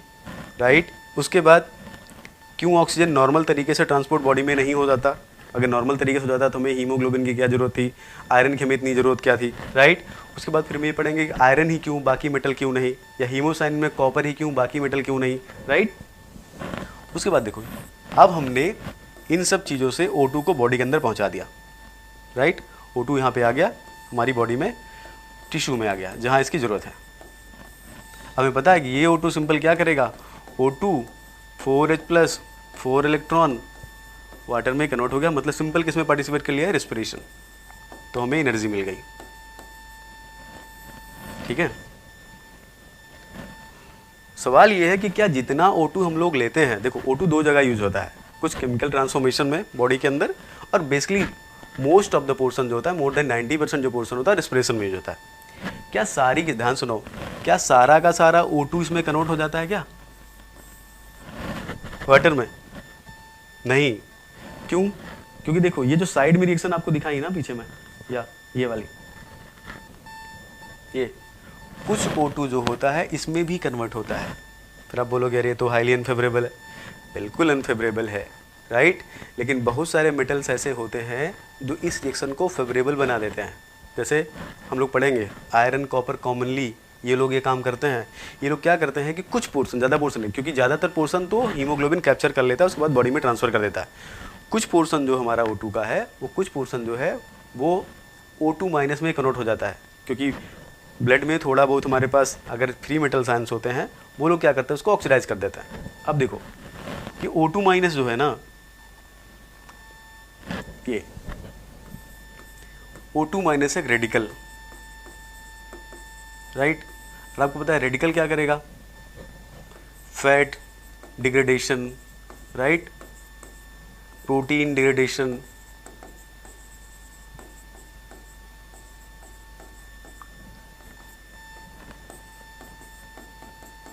DNA डिग्रेडेशन, ये सब करने लगता है। रेडिकल की रिएक्शन क्या होती है, वेरी फास्ट, और ये क्या करेगा, इन सबको डिग्रेड करना शुरू कर देगा। अब सोचो खुद आप, बॉडी में अगर फैट, स्किन में हमारे ज़्यादातर पोर्शन ये सब होता है, अगर ये सब डिग्रेड होने लगेगा तो एक कॉमन सी प्रॉब्लम इसकी वजह से होती है, एजिंग जिसको बोलते हैं, एजिंग या एज रिलेटेड डिजीज़। राइट, अब आप खुद सोचो कि अगर बॉडी में फैट खत्म हो जाए, फैट को डिग्रेड कर दे, प्रोटीन को ख़राब कर दे, DNA को ख़राब कर दे, तो ह्यूमन बॉडी बचेगी क्या? नहीं। और देखो रेडिकल रिएक्शन है बहुत फास्ट होती है, इसका मतलब सिंपल है, नेचर को ऐसी न ऐसी कुछ मैकेनिज्म डेवलप करनी होगी जिससे जो भी O2 माइनस बने, जो भी ये रेडिकल बने सुपर ऑक्साइड, उसको जल्दी से जल्दी ख़त्म करे। अगर वो नहीं ख़त्म किया तो इसका सिंपल सा मतलब है बॉडी में इनमें सब में प्रॉब्लम होने लगेगी, राइट। और ये अगर ज़्यादा देर तक रहा, ज़्यादा एक्सेस में अगर हो गया तो ये जिंदा, खुद देखो आप, सब खत्म कर देगा, फैट खत्म, प्रोटीन खत्म, DNA खत्म। इसका सिंपल सा मतलब है पूरी फंक्शन बंद हो जाएगी धीरे धीरे। इसका मतलब सिंपल है कि धीरे धीरे अल्टीमेटली क्या है, डेथ की तरफ भागेगा। तो इसी को रोकने के लिए नेचर ने एक एंजाइम डेवलप किया जिसको क्या बोलते हैं हम लोग, सुपर ऑक्साइड डिसम्यूटेज। अब ध्यान से सुनो, इसकी ज़रूरत हमें क्या है पता है, इसकी ज़रूरत इसलिए है क्योंकि ये है, अगर ये नहीं बनता तो सुपर ऑक्साइड डिसम्यूटेज की ज़रूरत हमें नहीं थी। तो आपको समझ में आया कि हम जो सुपर ऑक्साइड डिसम्यूटेज पढ़ते हैं क्यों पढ़ते हैं, क्योंकि O2 का जो मोस्ट ऑफ द पोर्शन होता है वो तो वाटर में कन्वर्ट हो गया, राइट, रेस्पिरेशन के टाइम पे। लेकिन जो कुछ पोर्शन जो है वो कन्वर्ट हो जाता है किसमें, O2 माइनस में। उसको न्यूट्रलाइज करने के लिए ह्यूमन बॉडी के अंदर एक नया एंजाइम है जिसको क्या बोलते हैं लोग, सुपर ऑक्साइड डिसम्यूटेज। देखो एक चीज़ ध्यान सुनो, ये खुद भी धीरे धीरे डिग्रेड होता है, ऐसा नहीं है कि नॉर्मली नहीं होता, लेकिन वो प्रोसेस बहुत स्लो होती है। और अगर प्रोसेस बहुत स्लो होगी ना, तब तक ये बहुत कुछ डैमेज कर चुका होगा। इसीलिए नेचर के पास कौन सा एंजाइम है, सुपर ऑक्साइड डिसम्यूटेज। अच्छा, अब यहाँ से देखो एक चीज़ और समझो, ये क्या करता है, ये कन्वर्ट करेगा O2 माइनस को O2 H2O2 और O2 में। अब देखो ये तो हमारे काम की चीज़ है, लेकिन ये बेकार चीज़ है, क्योंकि H2O2 भी क्या क्रिएट करता है, ऑल्सो क्रिएट रेडिकल रिएक्शन। इसका मतलब इसको भी हटाने की ज़रूरत है। इसको हटाने के लिए नेचर ने दो एंजाइम बनाए, कौन से, एक कैटालेज, दूसरा पेरोक्सीडेज। अब ध्यान से सुनो, क्यों पढ़ते हैं ये लोग, हम लोग इसीलिए पढ़ते हैं क्योंकि ये सब O2 की साइड रिएक्शन से जनरेट हुई है। तो अगर ये सब ना हो ना तो भी बॉडी के अंदर बहुत सारी प्रॉब्लम हो जाएगी, राइट। ये क्या करता है, इसको ख़त्म कर देगा, ये क्या करेगा, इसको ख़त्म कर देगा, ठीक है। तो हमने क्या शुरुआत किया, पहली चीज़ ऑक्सीजन की ज़रूरत हमने पढ़ी। हमने ये देखा कि ऑक्सीजन बहुत स्ट्रॉन्ग ऑक्सीडाइजिंग एजेंट है, लेकिन नॉर्मली हमारी बॉडी का ऐसा नुकसान नहीं पहुंचा पाता। हमने ये देखा कि बॉडी के अंदर ऑक्सीजन की जो रिएक्शन है बहुत फास्ट होती है फूड स्टफ को ऑक्सीडाइज करने में, लेकिन नॉर्मल केसेस में ऐसा क्यों नहीं होता। इसका मतलब there is some thermodynamic barrier, there is some kinetic barrier. तो हम ये आगे पढ़ेंगे कि O2 के साथ नॉर्मल कंडीशन में ऐसा क्या है जो ये काम नहीं कर पाता, लेकिन ह्यूमन बॉडी के अंदर ऐसा क्या है कि वो ह्यूमन बॉडी में ऐसी चीज़ हो जाती है, राइट। फिर उसके बाद हमने देखा कि अगर O2 पूरी तरह से कंज्यूम नहीं हो रहा है तो अगर पूरी तरह से कंज्यूम तो O2 होता नहीं है, कुछ पोर्शन जो है उसका किस में कन्वर्ट हो गया, सुपर ऑक्साइड में। सुपर ऑक्साइड हमारी बॉडी के लिए अच्छा नहीं है क्योंकि रेडिकल है, रेडिकल रिएक्शन जनरेट करेगा तो बाकी चीज़ों को डिग्रेड करेगा। उसको भी हमें कंट्रोल करना है क्योंकि नेचर के पास दूसरी प्रोसेस तो होनी चाहिए ना। तो नेचर ने एक नया एंजाइम बॉडी के अंदर दिया, उसको क्या बोलते हैं हम लोग, new enzyme in the sense मतलब कि एक नई चीज़ जनरेट की जिसको हम लोग क्या बोलते हैं, सुपर ऑक्साइड डिसम्यूटेज। उसने क्या किया, इसको कन्वर्ट किया H2O2 और वो इसमें ऑक्सीजन में। अब H2O2 जो है ये भी हमारे लिए क्या है, पॉइजनस है, ये भी हमारे लिए क्या है, डेंजरस है। इसको फिर हटाने के लिए नेचर ने क्या किया, कैटालेज और पेरोक्सीडेज, राइट। अब आगे चलते हैं। देखो ये तो बात हमने किया किसकी, हमने ये बात किया शुगर को डिग्रेड करने की। अब हमें प्रोटीन का भी डिग्रेडेशन चाहिए कि हमें प्रोटीन भी अलग अलग, अगर हम प्रोटीन अगर ले रहे हैं तो हम उसको अमीनो एसिड में ब्रेक करेंगे, उसके अंदर बॉडी के अंदर जहाँ जिस हिसाब से सीक्वेंस चाहिए अमीनो एसिड का बॉडी के हिसाब से अरेंज किया जाएगा। तो इसका मतलब इसके लिए भी हमें कुछ एंजाइम की ज़रूरत है। फिर नेचर ने हमें कौन सा एंजाइम दिया,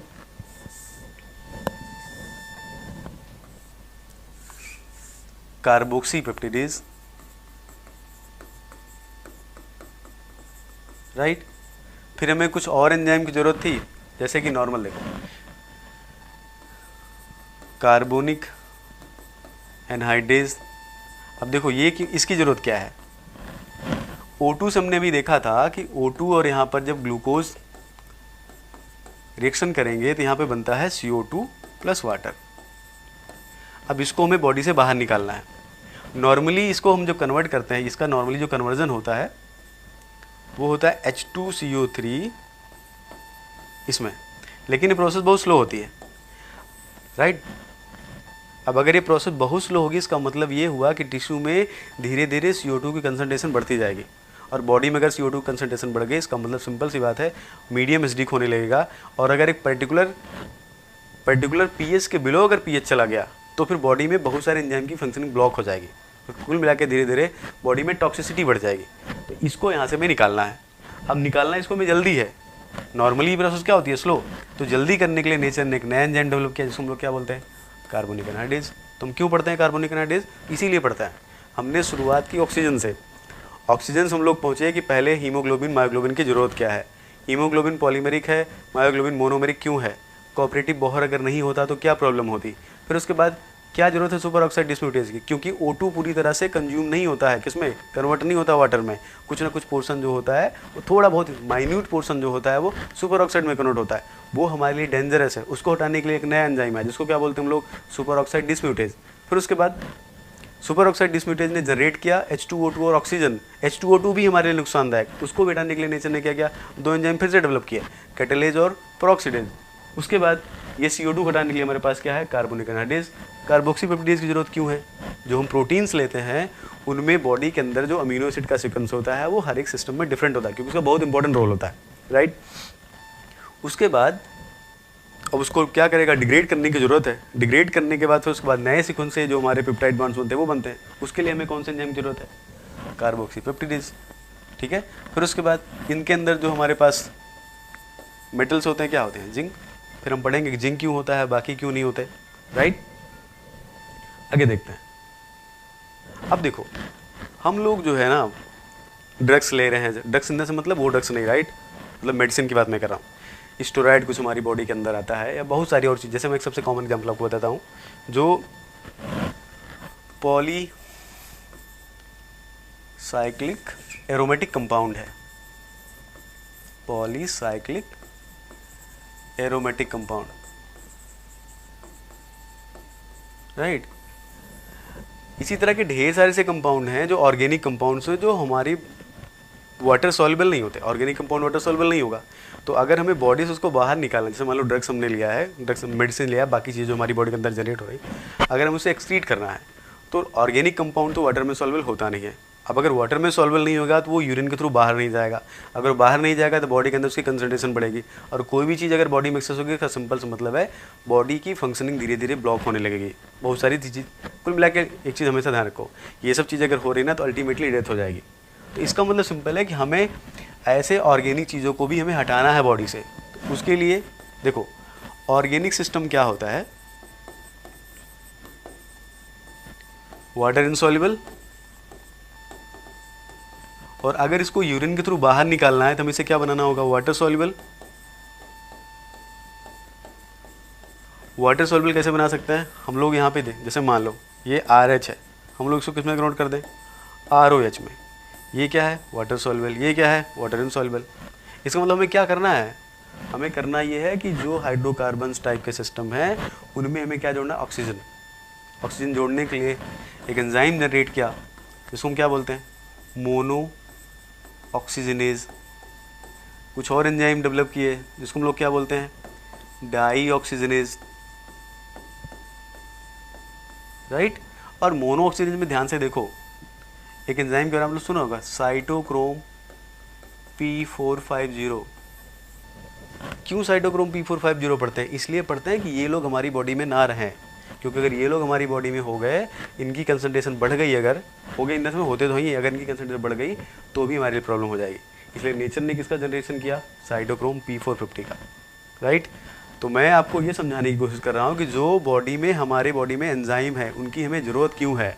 तो हमने शुरू किया O2 से, हम यहाँ तक पहुँचे कि हमें ये सब चीज़ें, हमें इस एंजाइम की क्यों ज़रूरत है। उसके बाद देखो हमने एक चीज़ देखा कि अभी हमने देखा था कि पेरोक्सिडेज, हमने भी देखा था कैटलेज, राइट। हमने देखा था अभी सुपर ऑक्साइड डिस्म्यूटेज। इनमें सब में एक चीज़ खास है क्या, कि जो मेनली मेटल्स हैं क्या है वो, जैसे पेरोक्सिडेज में और इसमें, इसको हटा देता है, पहले इसका कंपेयर करते हैं हम लोग। जो सुपर ऑक्साइड डिस्म्यूटेज है उसमें दो सेंटर बेसिकली हम लेते हैं, कॉपर और जिंक। जिंक जो है क्या है, रिडॉक्स इनएक्टिव, राइट। यहाँ पे हमने क्या लिया है, कॉपर, ठीक है। सवाल, कॉपर क्यों, बाकी लोग क्यों नहीं, मतलब यहाँ पर जिंक के साथ कॉपर क्यों लिया गया, बाकी दूसरा एलिमेंट क्यों नहीं लिया गया, दूसरा मेटल क्यों नहीं लिया गया। फिर उसके बाद अभी हम अगर देखें कैटलेज में साइटोक्रोम P450 में और पेरोक्सिडेज में एक इंटरमीडिएट बनता है इन सब में, ऐसे आयरन 4 यहाँ पर पोरफायरिन पे रेडिकल, राइट, यहाँ पॉजिटिव चार्ज, मतलब इसको क्या बोलते हैं, कैटायनिक रेडिकल है ये इंटरमीडिएट बनता है इसमें भी, ये इंटरमीडिएट बनता है इसमें भी, ये इंटरमीडिएट बनता है इसमें भी, इन सब में इंटरमीडिएट बनता है। लेकिन इसका काम है ऑक्सीजनेशन का, और ये दोनों किसका काम करते हैं, इलेक्ट्रॉन ट्रांसफ़र। क्वेश्चन ये है कि जो सब में इंटरमीडिएट सेम बन रहा है तो इसका प्रोसेस अलग है, इसका प्रोसेस अलग क्यों है, ये भी हम आने वाले लेक्चर में देखेंगे कि क्यों ऑक्सीजनेज, क्यों साइटोक्रोम P450 ऑक्सीजनेशन करता है जबकि सेम तरह के इंटरमीडिएट यहाँ और यहाँ बनते हैं, लेकिन ये लोग इलेक्ट्रॉन का ट्रांसफ़र करते हैं, राइट। ये बात हो गई आयरन, कॉपर और जिंक कंटेनिंग एंजाइम की। अब आगे बढ़ते हैं। अब देखो एक और हमारे पास इंपॉर्टेंट चीज़ हमारी बॉडी के अंदर होती है, वो है विटामिन B12।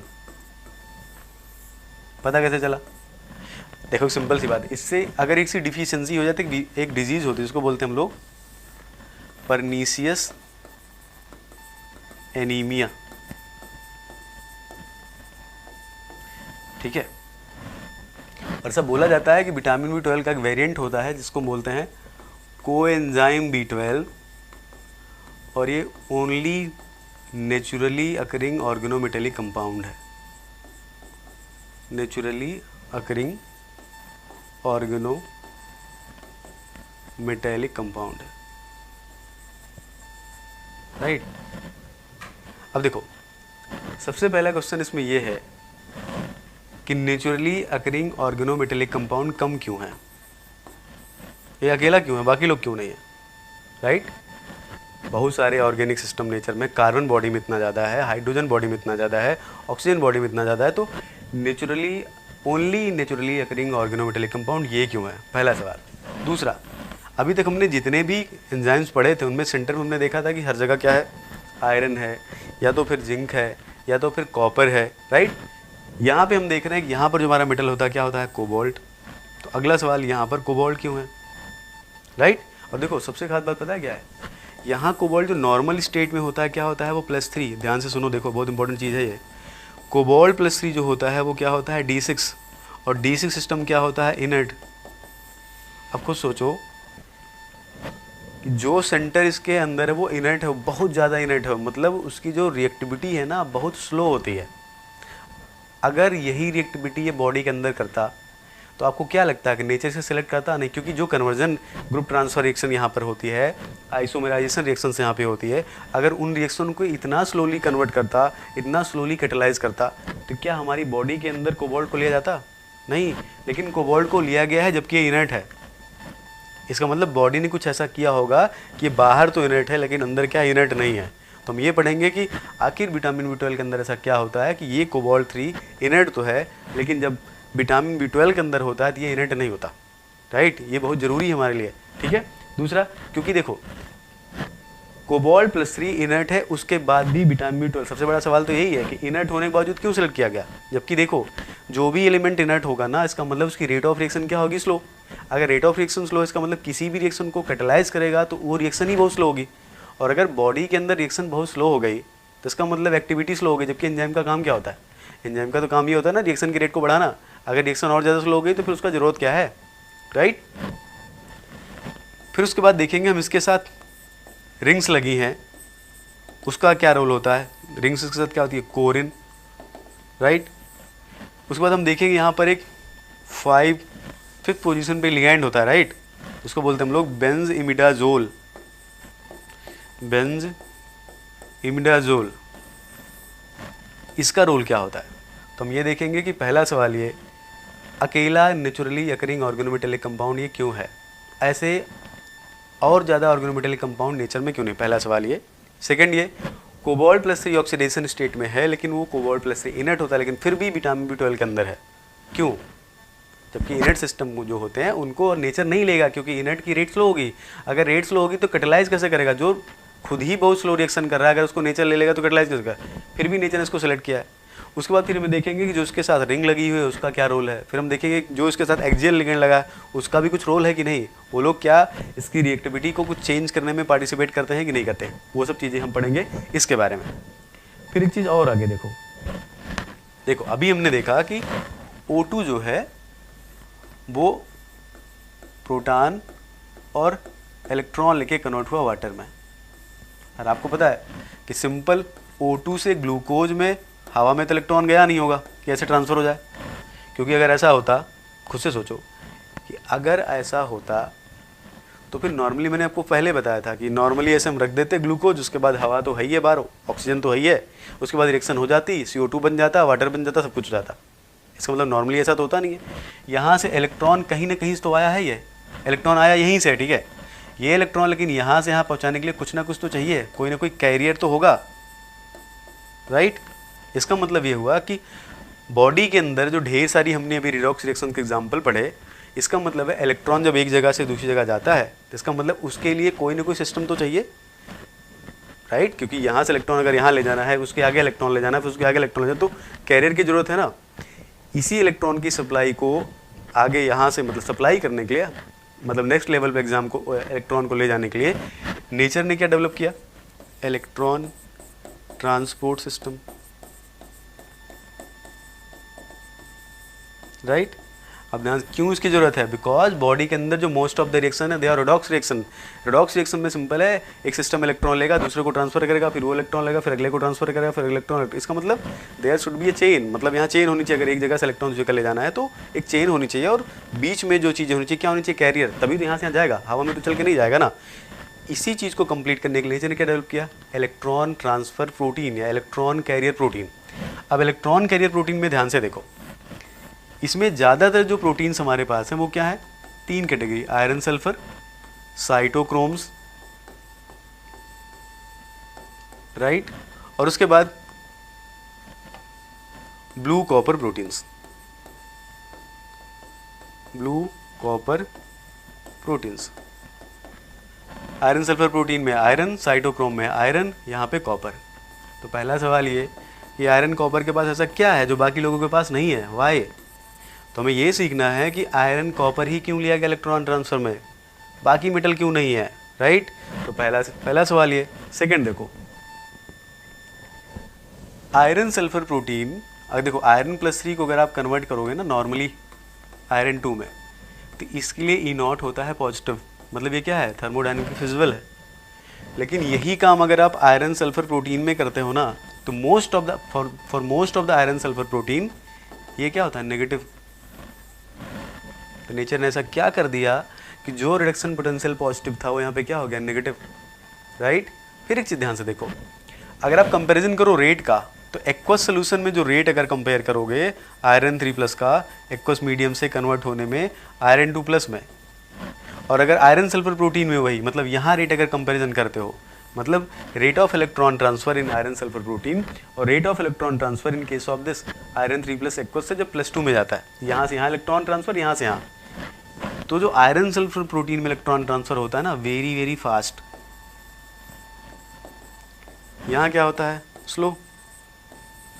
आप खुद से सोचो कि अगर यहाँ भी स्लो होता, तो मान लो कि ऑक्सीजन को इलेक्ट्रॉन पहुँचाना है, ऑक्सीजन को इलेक्ट्रॉन पहुँचाना है रिड्यूस होने के लिए, अब इलेक्ट्रॉन जा रहा है वो 4 घंटे बाद, तो आपको लगता है आपको एनर्जी मिलेगी, नहीं। इसका मतलब खाना आप खाए हैं, उसके बाद 4 दिन बाद आपको एनर्जी पता चल रही है, इसका मतलब है 4 दिन लगेगा कि 4 महीने लगेगा, भगवान जाने। हमें कंपेयर नहीं करना रेट, लेकिन बहुत टाइम लगेगा, ये बहुत स्लो होती है प्रोसेस। लेकिन यहाँ पे क्या होता है, बहुत फास्ट। इसका मतलब नेचर ने ऐसा क्या किया कि रिडक्शन पोटेंशियल नेगेटिव हुआ, नेचर ने ऐसा क्या किया कि रेट फास्ट हो गया, राइट।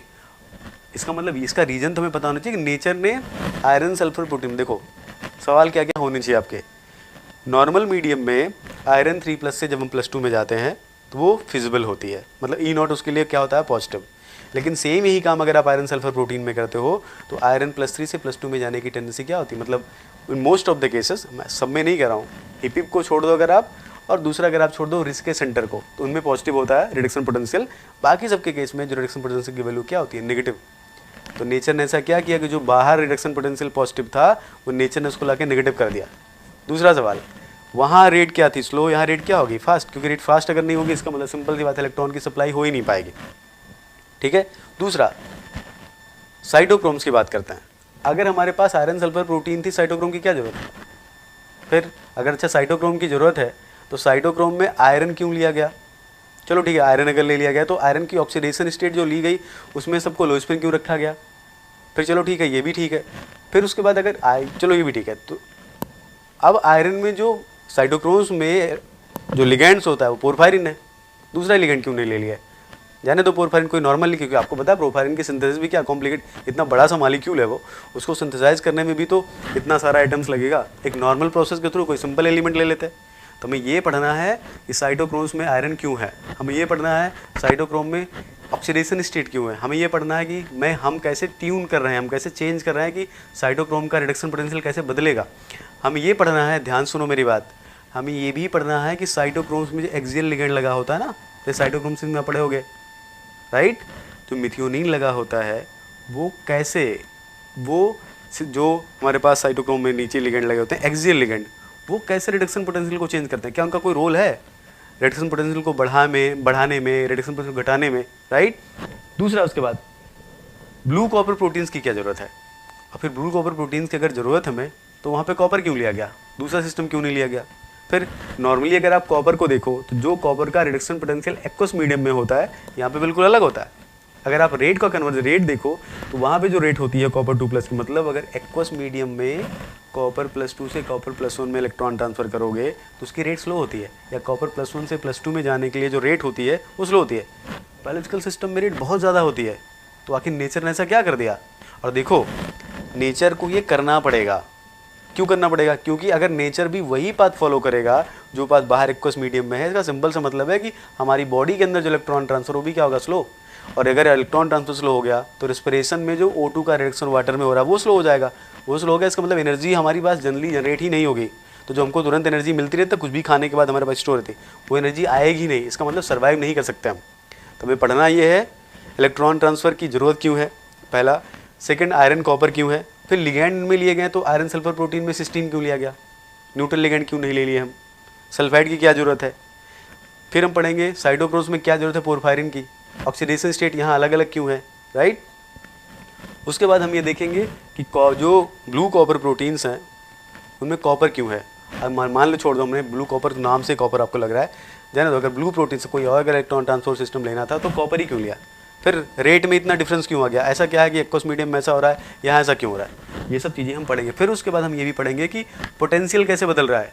आपको ये सीखना है कि कौन सा लिगेंड ऐड करने पर पोटेंशियल कैसे चेंज होता है, तभी आपको ये समझ में आएगा कि प्लास्टोसाइनिन में एक मिथियोनिन है, एक सिस्टीन है, 2 हिस्टीडीन, तो आपको रीज़न समझ में आएगा कि यही लिगेंड क्यों है, राइट। हम ये भी पढ़ेंगे कि जब हम हीमोग्लोबिन पढ़ते हैं तो हीमोग्लोबिन में जो 5वां लिगेंड इमिडाजोल क्यों, दूसरा क्यों नहीं हो गया।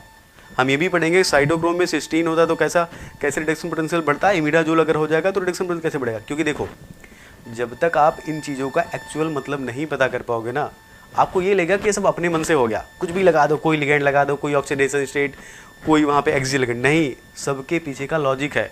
और लॉजिक मैं पूरी कोशिश करूँगा आपको सबके पीछे का लॉजिक समझाने की। तो लॉजिक अगर आप समझोगे ना तो पहली चीज़ ये टॉपिक तो आपको वैसे भी याद हो जाएगा। दूसरा, आपको एक्चुअल में समझ आएगा कि बाय इनऑर्गेनिक का मतलब क्या है, हम क्यों पढ़ रहे हैं इसको, तो आपको बोरिंग नहीं लगेगा ये टॉपिक, राइट। अब आगे चलते हैं। देखो यहाँ पे ये बात हो गई इलेक्ट्रॉन ट्रांसफर सिस्टम की। अब उसके बाद हमने देखा कि रेस्पिरेशन में क्या होता है, C6 ये कन्वर्ट होता है CO2, बैलेंस में नहीं लिख रहा है उसको, और साथ में यहाँ पर एनर्जी, ठीक है। अब ध्यान से देखो, ये कहीं ना कहीं से जनरेट हो रहा होगा, राइट। ये कैसे जनरेट होता है, प्लांट से, कौन सी प्रोसेस के थ्रू, फोटोसिंथेसिस। अब देखो सिंपल सी बात है, अगर हम खाना खा रहे हैं तो हमें ये भी तो पता होना चाहिए ना आ कहाँ से रहा है वो, राइट। तो इसका मतलब हमें इसके बारे में भी पढ़ना होगा, फोटोसिंथेसिस। अब फोटोसिंथेसिस में देखो सवाल क्या क्या आप पढ़े होगे, किसमें एक जेड स्कीम होती है, राइट। फोटोसिंथेसिस में पहली चीज़, फोटोसिंथेसिस होती कहाँ है, क्लोरोप्लास्ट में, राइट। क्लोरोप्लास्ट में एक पिगमेंट होता है, क्या होता है, क्लोरोफिल। अब फोटोसिंथेसिस में दो फोटो सिस्टम होते हैं जेड स्ट्रीम, एक होता है फोटो सिस्टम 1, फोटो सिस्टम 2। दोनों का काम है लाइट एब्जॉर्ब करना, ये भी लाइट एब्जॉर्ब करता है, ये भी करता है। पहला सवाल, दो लोग क्यों, एक क्यों नहीं, राइट। सेकेंड थिंग, हमने पढ़ाया ये जो क्लोरोफिल है ना, इसमें जो मेटल सेंटर होता है क्या होता है, मैग्नीशियम, और साथ में यहाँ पे रिंग होती है, उसको हम लोग क्या बोलते हैं, क्लोरीन। पहला सवाल क्लोरीन क्यों, बाकी क्यों नहीं। सेकंड सवाल, मैग्नीशियम क्यों लिए हैं, दूसरा मेटल भी ले सकते थे, कैल्शियम ले सकते थे, स्ट्रॉन्शियम ले सकते थे, कोई डी ब्लॉक का मेटल ले सकते, बाकी क्यों नहीं लिए। तो इसका मतलब हमें किसका रोल पढ़ना है, हमें पढ़ना है मैग्नीशियम क्यों लिया गया, हमें पढ़ना है क्लोरीन क्यों लिया गया, राइट। उसके बाद इसमें बाकी सारे जो इलेक्ट्रॉन ट्रांसपोर्ट सिस्टम है हमें उसके बारे में पढ़ना है। फिर हमें ये भी पढ़ना है कि फोटो सिस्टम 1, फोटो सिस्टम 2 की ज़रूरत क्या है। तो हमको इससे पता चल जाएगा कि जो फूड हम कंज्यूम कर रहे हैं, जिससे हमें एनर्जी मिल रही है, वो हमारा फूड कहाँ से प्रिपेयर हो रहा है। तो हमें फोटोसिंथेसिस के बारे में पढ़ना है, राइट। उसके बाद फिर देखो, मतलब हमने प्रोसेस शुरू किया रेस्पिरेशन से, ऑक्सीजन से हमने फूड को कन्वर्ट किया, फूड कहाँ से है वो सब चीज़ें हमने जान ली। अब हम आगे चलते हैं। हमारी बॉडी को प्रोटीन भी तो चाहिए। प्रोटीन में आपको पता है नाइट्रोजन उसका एक इम्पॉर्टेंट कंटेंट होता है। अब हमें पता है कि एटमॉस्फेयर में नाइट्रोजन जो है क्या है, वो 78%। लेकिन ये नाइट्रोजन हमारे किसी काम का है क्या, नहीं, राइट। अगर ये यही नाइट्रोजन हमारे काम का होता तो हम लोग नाइट्रोजन ले लेके फिर तो क्या ही जरूरत थी प्रोटीन खाने की, ठीक है। इसका मतलब इस नाइट्रोजन को किसी दूसरे सिस्टम में कन्वर्ट, मतलब क्या करना है, इसे फिक्स करना है। It's called fixation of nitrogen या नाइट्रोजन फिक्सेशन। क्यों पढ़ रहे हैं नाइट्रोजन फिक्सेशन, बिकॉज हमें प्रोटीन की ज़रूरत है, वहाँ पे नाइट्रोजन है, राइट। इसलिए हमें नाइट्रोजन फिक्सेशन की ज़रूरत है। अब देखो ध्यान सुनो, हमने तभी आपको शुरुआत में बताया कि नॉर्मली जो नाइट्रोजन फिक्सेशन होता है, जो इंडस्ट्रियल प्रोसेस है, उसमें जो नाइट्रोजन को अमोनिया में कन्वर्ट करते हैं हम लोग N2+, इसमें उसके लिए आयरन मोलिब्डेनम, टेम्परेचर लगभग 400 to 500 डिग्री सेल्सियस और प्रेशर होता है लगभग 200 ATM। लेकिन यही नाइट्रोजन फिक्सेशन जब बायोलॉजिकल सिस्टम में होता है, ये होता है नॉर्मल टेम्परेचर पे और एटमॉस्फेरिक प्रेशर पे। आपको पता है ये इतनी कॉस्ट, आप अब नॉर्मली सोचो, आप हम जिस एटमॉस्फेयर में रह रहे हैं ना, प्रेशर कितना है 1। 2 एटमॉस्फेरिक प्रेशर का मतलब है जितना प्रेशर हम लोग फील कर रहे हैं एटमॉस्फेयर से, उसका 200 गुना। ये आपको लग कम रहा है, लेकिन सोचो इसको क्रिएट करने में कितना ज़्यादा लगता होगा, कितनी मशीनरी लगती होगी, राइट। लेकिन जो बायोलॉजिकल सिस्टम है उसमें यही कन्वर्जन क्या है, वो नॉर्मल टेम्परेचर और एटमॉस्फेरिक प्रेशर होता है। इसका मतलब क्या है, ये क्या है, बहुत ही इंपॉर्टेंट और एफिशिएंट प्रोसेस है, एफिशिएंट मैकेनिज्म है, राइट। इसका मतलब हम इसके बारे में इसलिए पढ़ेंगे क्योंकि अगर हमें इसके स्ट्रक्चर का प्रॉपर आइडिया हो गया, हमें इसमें इन्वॉल्व एटम्स का आइडिया हो गया, तो हम कोशिश कर सकते हैं कि हम इसी तरह का कोई सिस्टम डेवलप करें जिससे हमें इतना टेम्परेचर ना देना पड़े, इतना प्रेशर ना देना पड़े, तो जो हमारी प्रोसेस है क्या हो जाए, कॉस्ट इफेक्टिव, राइट। उसके बाद अब एक चीज़ और, कुछ हमें एंजाइम्स पढ़ने, हमने देखा था मॉलिब्डेनम भी था, राइट। मॉलिब्डेनम 4D सीरीज़ का और 5D सीरीज़ का, दोनों सीरीज़ का मान लो, तो इकलौता एलिमेंट है जो बेसिकली जो है वो कई सारे सिस्टम में होता है। जैसे कि पहला रीजन तो देखो 4D से यही क्यों, बाकी लोग क्यों नहीं, वाई मॉलिब्डेनम, राइट। देखो जब तक आप ये नहीं सोचोगे ना कि कोई भी एलिमेंट क्यों है, तब तक आप उस एलिमेंट की एक्टिविटी का अंदाज़ा नहीं लगा सकते। अगर आप सोचोगे एलिमेंट नेचर ने क्यों लिया है, तो इसका मतलब आपको फिर एंजाइम की एक्टिविटी का आइडिया होगा। सेकेंड, बाकी लोग ये क्यों है, बाकी लोग क्यों नहीं है, फिर कई सारे एंजाइम में होता है, जैसे xanthine oxidase, right, aldehyde oxidase, तो हम लोग पढ़ेंगे इसके बारे में। उसके बाद एक सल्फाइड ऑक्सीडेज। अब देखो ये सब चीज़ें आपको तब समझ में आएगी ना जब आप मॉलिब्डेनम की प्रॉपर्टी के बारे में आपको आइडिया होगा, ठीक है। तो इतना चीज़ें हम इसके बारे में पढ़ना है। अब उसके बाद लास्टली हमें एक चीज़ पढ़नी है, वो ये पढ़नी होगी कि जब अगर हमारी बॉडी के अंदर कोई भी एलिमेंट ज़्यादा हो जाए, कोई भी एलिमेंट अगर डिफिशियंस हो जाए, तो उससे कौन सी डिजीज होती है, राइट। तो हमें 2 चीज़ें पढ़नी है। उसके बाद फाइनली फिर हमें पढ़ना होगा toxicity of metal, right. Metal की टॉक्सिसिटी क्या, मतलब अगर कोई मेटल एक्सेस हो गया तो फिर क्या प्रॉब्लम क्रिएट करेगा, डिफिशियंसी होगी तो क्या प्रॉब्लम क्रिएट करेगा। दूसरा उसके बाद मेटल्स इन मेडिसिन, एक्चुअली ये सिंपल कुछ नहीं है, सिंपल क्या है, यूज है ये, राइट। जो हम यहाँ तक पढ़े हैं ना, ये सब पीछे की चीज़ें, उसको हम यूटिलाइज करके वहाँ पे देखेंगे कि जो हमने बायोलॉजिकल इनऑर्गेनिक केमिस्ट्री सीखी है उसका हमारे पास यूज कैसा है। तो देखो, हमारे पास जब तक सवाल नहीं होंगे ना तब तक हमारा किसी भी चीज़ में इंटरेस्ट डेवलप नहीं होगा। तो मैंने कोशिश ये की है कि आप जब जितने भी टॉपिक आपको पढ़ने हैं बायो इनऑर्गेनिक में, आप सबके पीछे का रीजन समझना शुरू करो। मैं वो फिर से समराइज़ करता हूँ। हमने शुरुआत कहाँ से की, हमने शुरुआत की कि ह्यूमन बॉडी में कंपोजिशन क्या है, अर्थ क्रस्ट में कंपोजिशन क्या है। जो कंपोजिशन अर्थ क्रस्ट में है वो एग्जैक्टली ह्यूमन बॉडी में नहीं है, तो पहला रीज़न क्यों। उसके बाद कुछ एलिमेंट्स हमारे पास हैं ज़्यादा कंसंट्रेशन में, कुछ नहीं है, क्यों ऐसा है। फिर हमने कंपैरिजन किया कि ज़्यादातर जो मेटल एंजाइम्स होते हैं, रिडॉक्स सेंटर जो हमारा है, जो रिडॉक्स एक्टिव मेटल है वहाँ पे आयरन और कॉपर है, बाकी लोग नहीं है। तो क्या आयरन कॉपर रिडॉक्स एक्टिव होते हैं? नहीं, 4D का भी मेंबर होता है, 5D का भी मेंबर होता है, 3D के बहुत सारे मेंबर हैं, आयरन कॉपर क्यों। उसके बाद फिर हमने देखा कि जब O2 की बात अगर हम करते हैं, एक चीज़ और हमने देखी थी कि अगर हम कंपैरिजन करते हैं सी वाटर में कंसंट्रेशन और हम कंपैरिजन करते हैं नॉर्मल ह्यूमन प्लाज्मा में, तो हमने देखा ज़्यादातर जो एलिमेंट्स होते हैं वो मैच करते हैं, लेकिन कुछ एलिमेंट की कंसंट्रेशन सी वाटर के कंपैरिजन में ह्यूमन प्लाज्मा में बहुत ज़्यादा होती है। जैसे एक सबसे कॉमन एग्जांपल आप ध्यान रखिएगा, आयरन। और एक चीज़ और ध्यान रखो, हमारी बॉडी में ट्रांजिशन मेटल का अगर कंपेयर करो, सबसे ज़्यादा ट्रांजिशन मेटल कौन है? आयरन ही है, राइट। नियर अबाउट 3 to 5 ग्राम।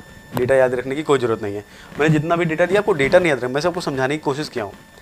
तो देखो, तो पहला सवाल ये कि आयरन इतना ज़्यादा क्यों है।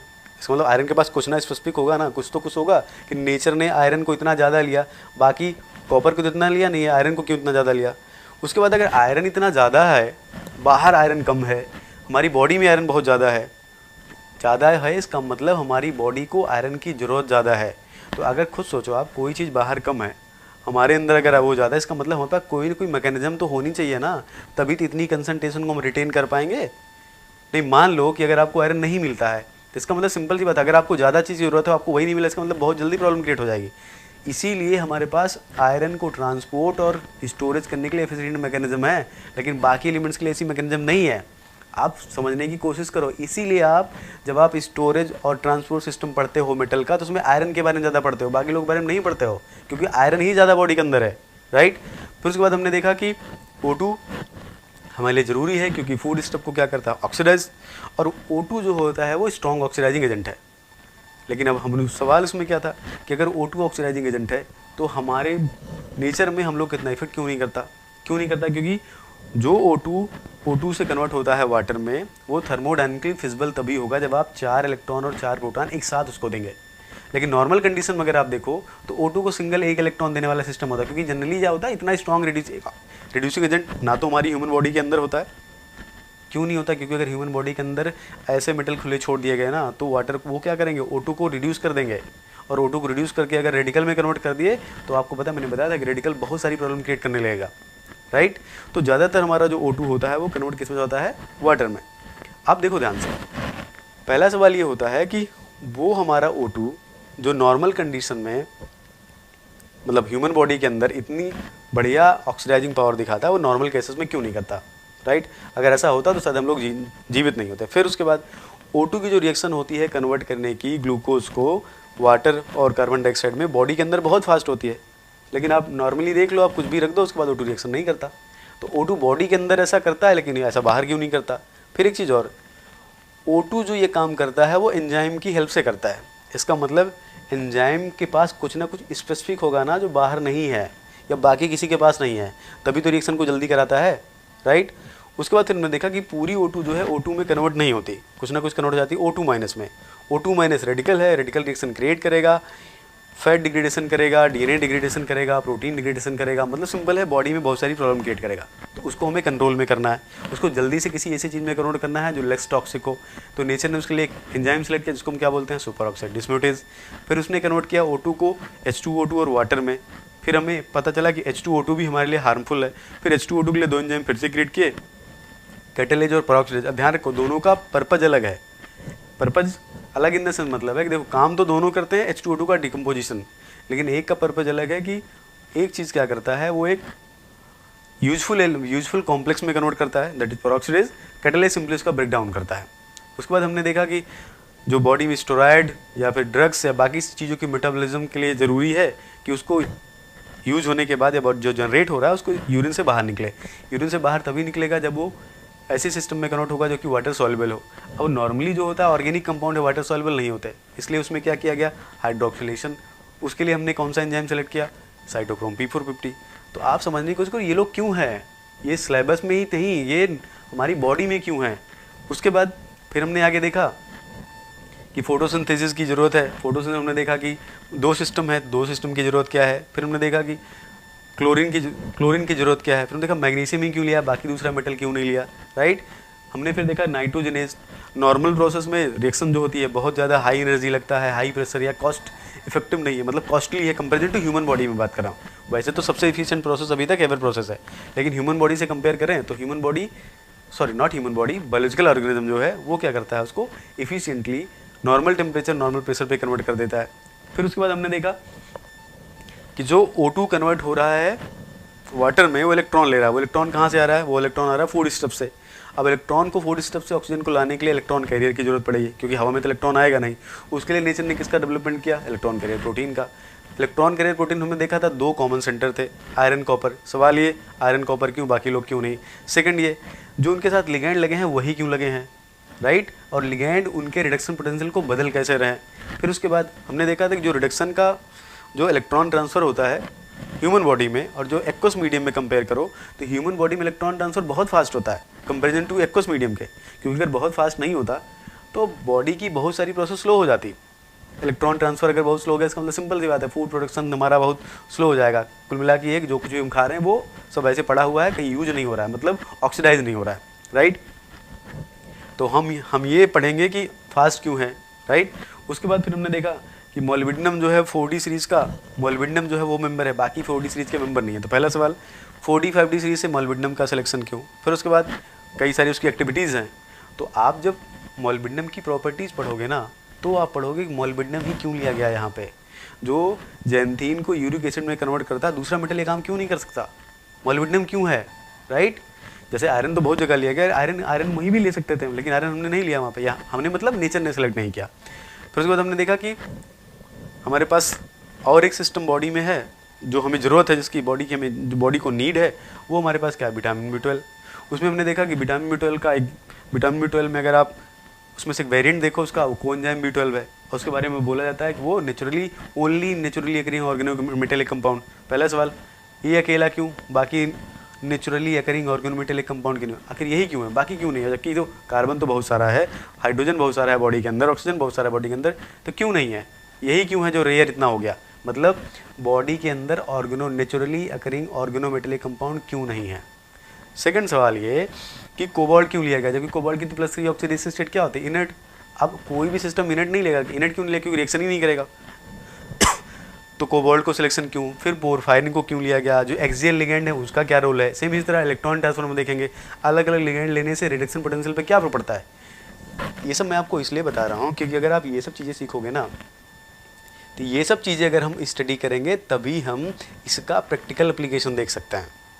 पढ़ने का फ़ायदा यही है, ये सब चीज़ें अगर हम ये करते हैं कि ये लिगेंड लगाने से इतना चेंज होता है, ये लिगेंड लगाने से ये हार्ट रेट फास्टर हो जाती है, तो जो बहुत सारी प्रोसेस ह्यूमन बॉडी में लो एनर्जी की हो रही हैं, मतलब नॉर्मल टेम्परेचर नॉर्मल प्रेशर हो रही हैं, अगर वो सब चीज़ें हम डेवलप बाहर कर सकते हैं तो हम बहुत एफिशिएंट प्रोसेस बना सकते हैं, बहुत ही इकोनॉमिक। जो बहुत सारी प्रोसेस ऐसी हैं जो बहुत कॉस्ट इफेक्टिव नहीं है इकोनॉमिकली, इन द सेंस मतलब है we can change global economy, right. ये सब बदला जा सकता है, लेकिन उसके लिए आपको इन सब चीज़ों का प्रॉपर आइडिया होना चाहिए। और जब तक आपको रीज़न नहीं पता चलेगा कि ये क्यों है, तब तक आप उसके बारे में प्रॉपर समझ नहीं पाएंगे, ठीक है। उसके बाद फिर हमने देखा कि उसके बाद लास्टली हमें पढ़ना होगा कि मेटल टॉक्सिसिटी क्यों है। टॉक्सिसिटी में हम लोग पढ़ेंगे कि क्यों हम लोग जो मर्क्यूरी होता है उसकी कहीं कहीं वो टॉक्सिक ज़्यादा हो जाता है, कहीं कम हो जाता है, उसका रीज़न क्या है। फिर बाकी मेटल की टॉक्सिसिटी क्या प्रॉब्लम होती है, फिर टॉक्सिसिटी को कैसे हटाएंगे हम। फिर बहुत सारे मेटल्स जो मेडिसिन में यूज किए जाते हैं उनके बारे में पढ़ेंगे थोड़ा, राइट। तो इतनी चीज़ें हमें बायो इनऑर्गेनिक में पढ़नी है। देखो, कभी भी किसी भी टॉपिक को पढ़ने से पहले सबसे पहले ये सोचो कि जो पढ़ रहे हो उसको क्यों पढ़ रहे हो। देखो जब तक आप ये नहीं समझ पाओगे ना जो पढ़ रहे हो क्यों पढ़ रहे हो, तब तक उसके अंदर इंटरेस्ट डेवलप ही नहीं होगा। और इंटरेस्ट अगर आप डेवलप नहीं होगा ना तो उसको बोझ की तरह पढ़ोगे, और बोझ की तरह कोई भी चीज़ पढ़ोगे तो आप गधे की तरह मेहनत तो करोगे, लेकिन आपको समझ में नहीं आएगा। वो तब तक समझ में आएगा जब तक एग्ज़ाम आपका है, उसके बाद आपको दोबारा आपको लगेगा कि ये पता नहीं क्या क्या हमने पढ़ लिया था। और उसमें भी अगर आप एग्ज़ाम के लिए भी पढ़ रहे हो तो आपको मेहनत इतनी ज़्यादा करनी पड़ेगी, 5 बार भूलोगे उसको, राइट। तो इसीलिए मैं यहाँ पे पूरी कोशिश ये करूँगा कि बाय इनऑर्गेनिक में सब कुछ मैंने जितनी बातें बोली हैं, मैं आपको हर एक चीज़ का कॉन्सेप्ट सिखा था। मेरा पर्पस सिर्फ आपको, मैं फिर से बता रहा हूँ, मैं सिर्फ बाय इनऑर्गेनिक आपको नहीं सिखाना चाहता, एक्चुअली मैं आपको कॉन्सेप्ट सिखाना चाहता हूँ कि अगर ये सिस्टम है तो ये क्यों है, अगर यहाँ पर ऑक्सीजन क्यों है, यहाँ नेचर में ऐसा रिएक्शन कर, बॉडी के अंदर इतना एक्टिव है, बाहर ऐसा क्यों नहीं है, सिलेक्शन अगर नेचर ने इन मेटल का किया है तो इसका क्यों नहीं किया, मतलब डिफरेंट। तो आपको ये पता चलेगा ना कि इतने लोग में से इतने एलिमेंट को क्यों लिया गया, उतने में से इतने को क्यों लिया गया, इन्हीं में से इनको क्यों लिया गया। तभी तो आप एक्चुअल रीजन समझ पाओगे ना कि जो नेचर का सिलेक्शन है वो डिफरेंट क्यों है, राइट। तो अगली क्लास हम लोग शुरू करेंगे यहाँ से। तो पहले हम सबसे पहले ये पढ़ेंगे कि नेचर ने जो सिलेक्ट किया है डिफरेंट एलिमेंट को, उसके पीछे का रीज़न क्या है। तो अभी मैंने आपको सिर्फ ओवरव्यू दिया है कि हम ये चीज़ें पढ़ेंगे, और मैंने आपको कोशिश की है कि कोई भी चीज़ अगर हम पढ़ें तो उसका रीज़न क्या। जैसे हमने बताया सुपर ऑक्साइड डिस्म्यूटेज क्यों पढ़ता है, बिकॉज बॉडी में सुपर ऑक्साइड जनरेट हो रहा है, अगर उसको नहीं हटाया गया तो प्रॉब्लम क्रिएट कर देगा। हम कार्बोनिक एनहाइड्रेट्स क्यों पढ़ रहे हैं, क्योंकि बॉडी में CO2 जनरेट हो रही है, अगर उसको हम जल्दी से कन्वर्ट नहीं किए तो भी बॉडी में प्रॉब्लम हो जाएगी। हमारी बॉडी के अंदर कार्बोक्सी पेप्टाइडेज क्यों है, बिकॉज अगर हम जो प्रोटीन ले रहे हैं उसको हम अलग अलग अमीनो एसिड में ब्रेक नहीं करेंगे तो नया कॉम्बिनेशन नहीं बनेगा। तो डिफरेंट काइंड ऑफ प्रोटीन का डिफरेंट फंक्शन होता है, अमीनो एसिड के सीक्वेंस से डिफरेंट फंक्शन होता है। इवन आपको पता है कि अमीनो एसिड का सीक्वेंस अगर बदल जाए तो जेनेटिक म्यूटेशन हो जाती है, मतलब बॉडी में different kind of disorder create हो सकता है अच्छी चीज़ क्रिएट हो जाए। तो वो सब चीज़ों के लिए उसको ब्रेक होना जरूरी है, इसलिए हमें कार्बोक्सी पेप्टाइडेज की जरूरत है। तो जब आप ये समझोगे ना कि हमारी बॉडी को क्या क्या ज़रूरत है, तो आप ये भी समझोगे कि हमारी बॉडी के अंदर क्या क्या चीज़ें हैं, फिर आप ये भी समझोगे कि हमारी बॉडी में या बायोलॉजिकल सिस्टम में जो जो चीज़ें उसका रीज़न क्या है। और ये सब अगर हम प्रॉपर पढ़ लेते हैं तो हम इस तरह के किसी सिस्टम को बना सकते हैं। तो नेक्स्ट क्लास हम लोग देखेंगे सिलेक्शन का क्राइटेरिया क्या होता है, फिर धीरे धीरे आगे बढ़ते हैं, राइट। तो हम इसको कॉन्सेप्चुअली सीखने वाले हैं, ठीक है। हम लोग फिर नेक्स्ट क्लास में मिलते हैं, ओके।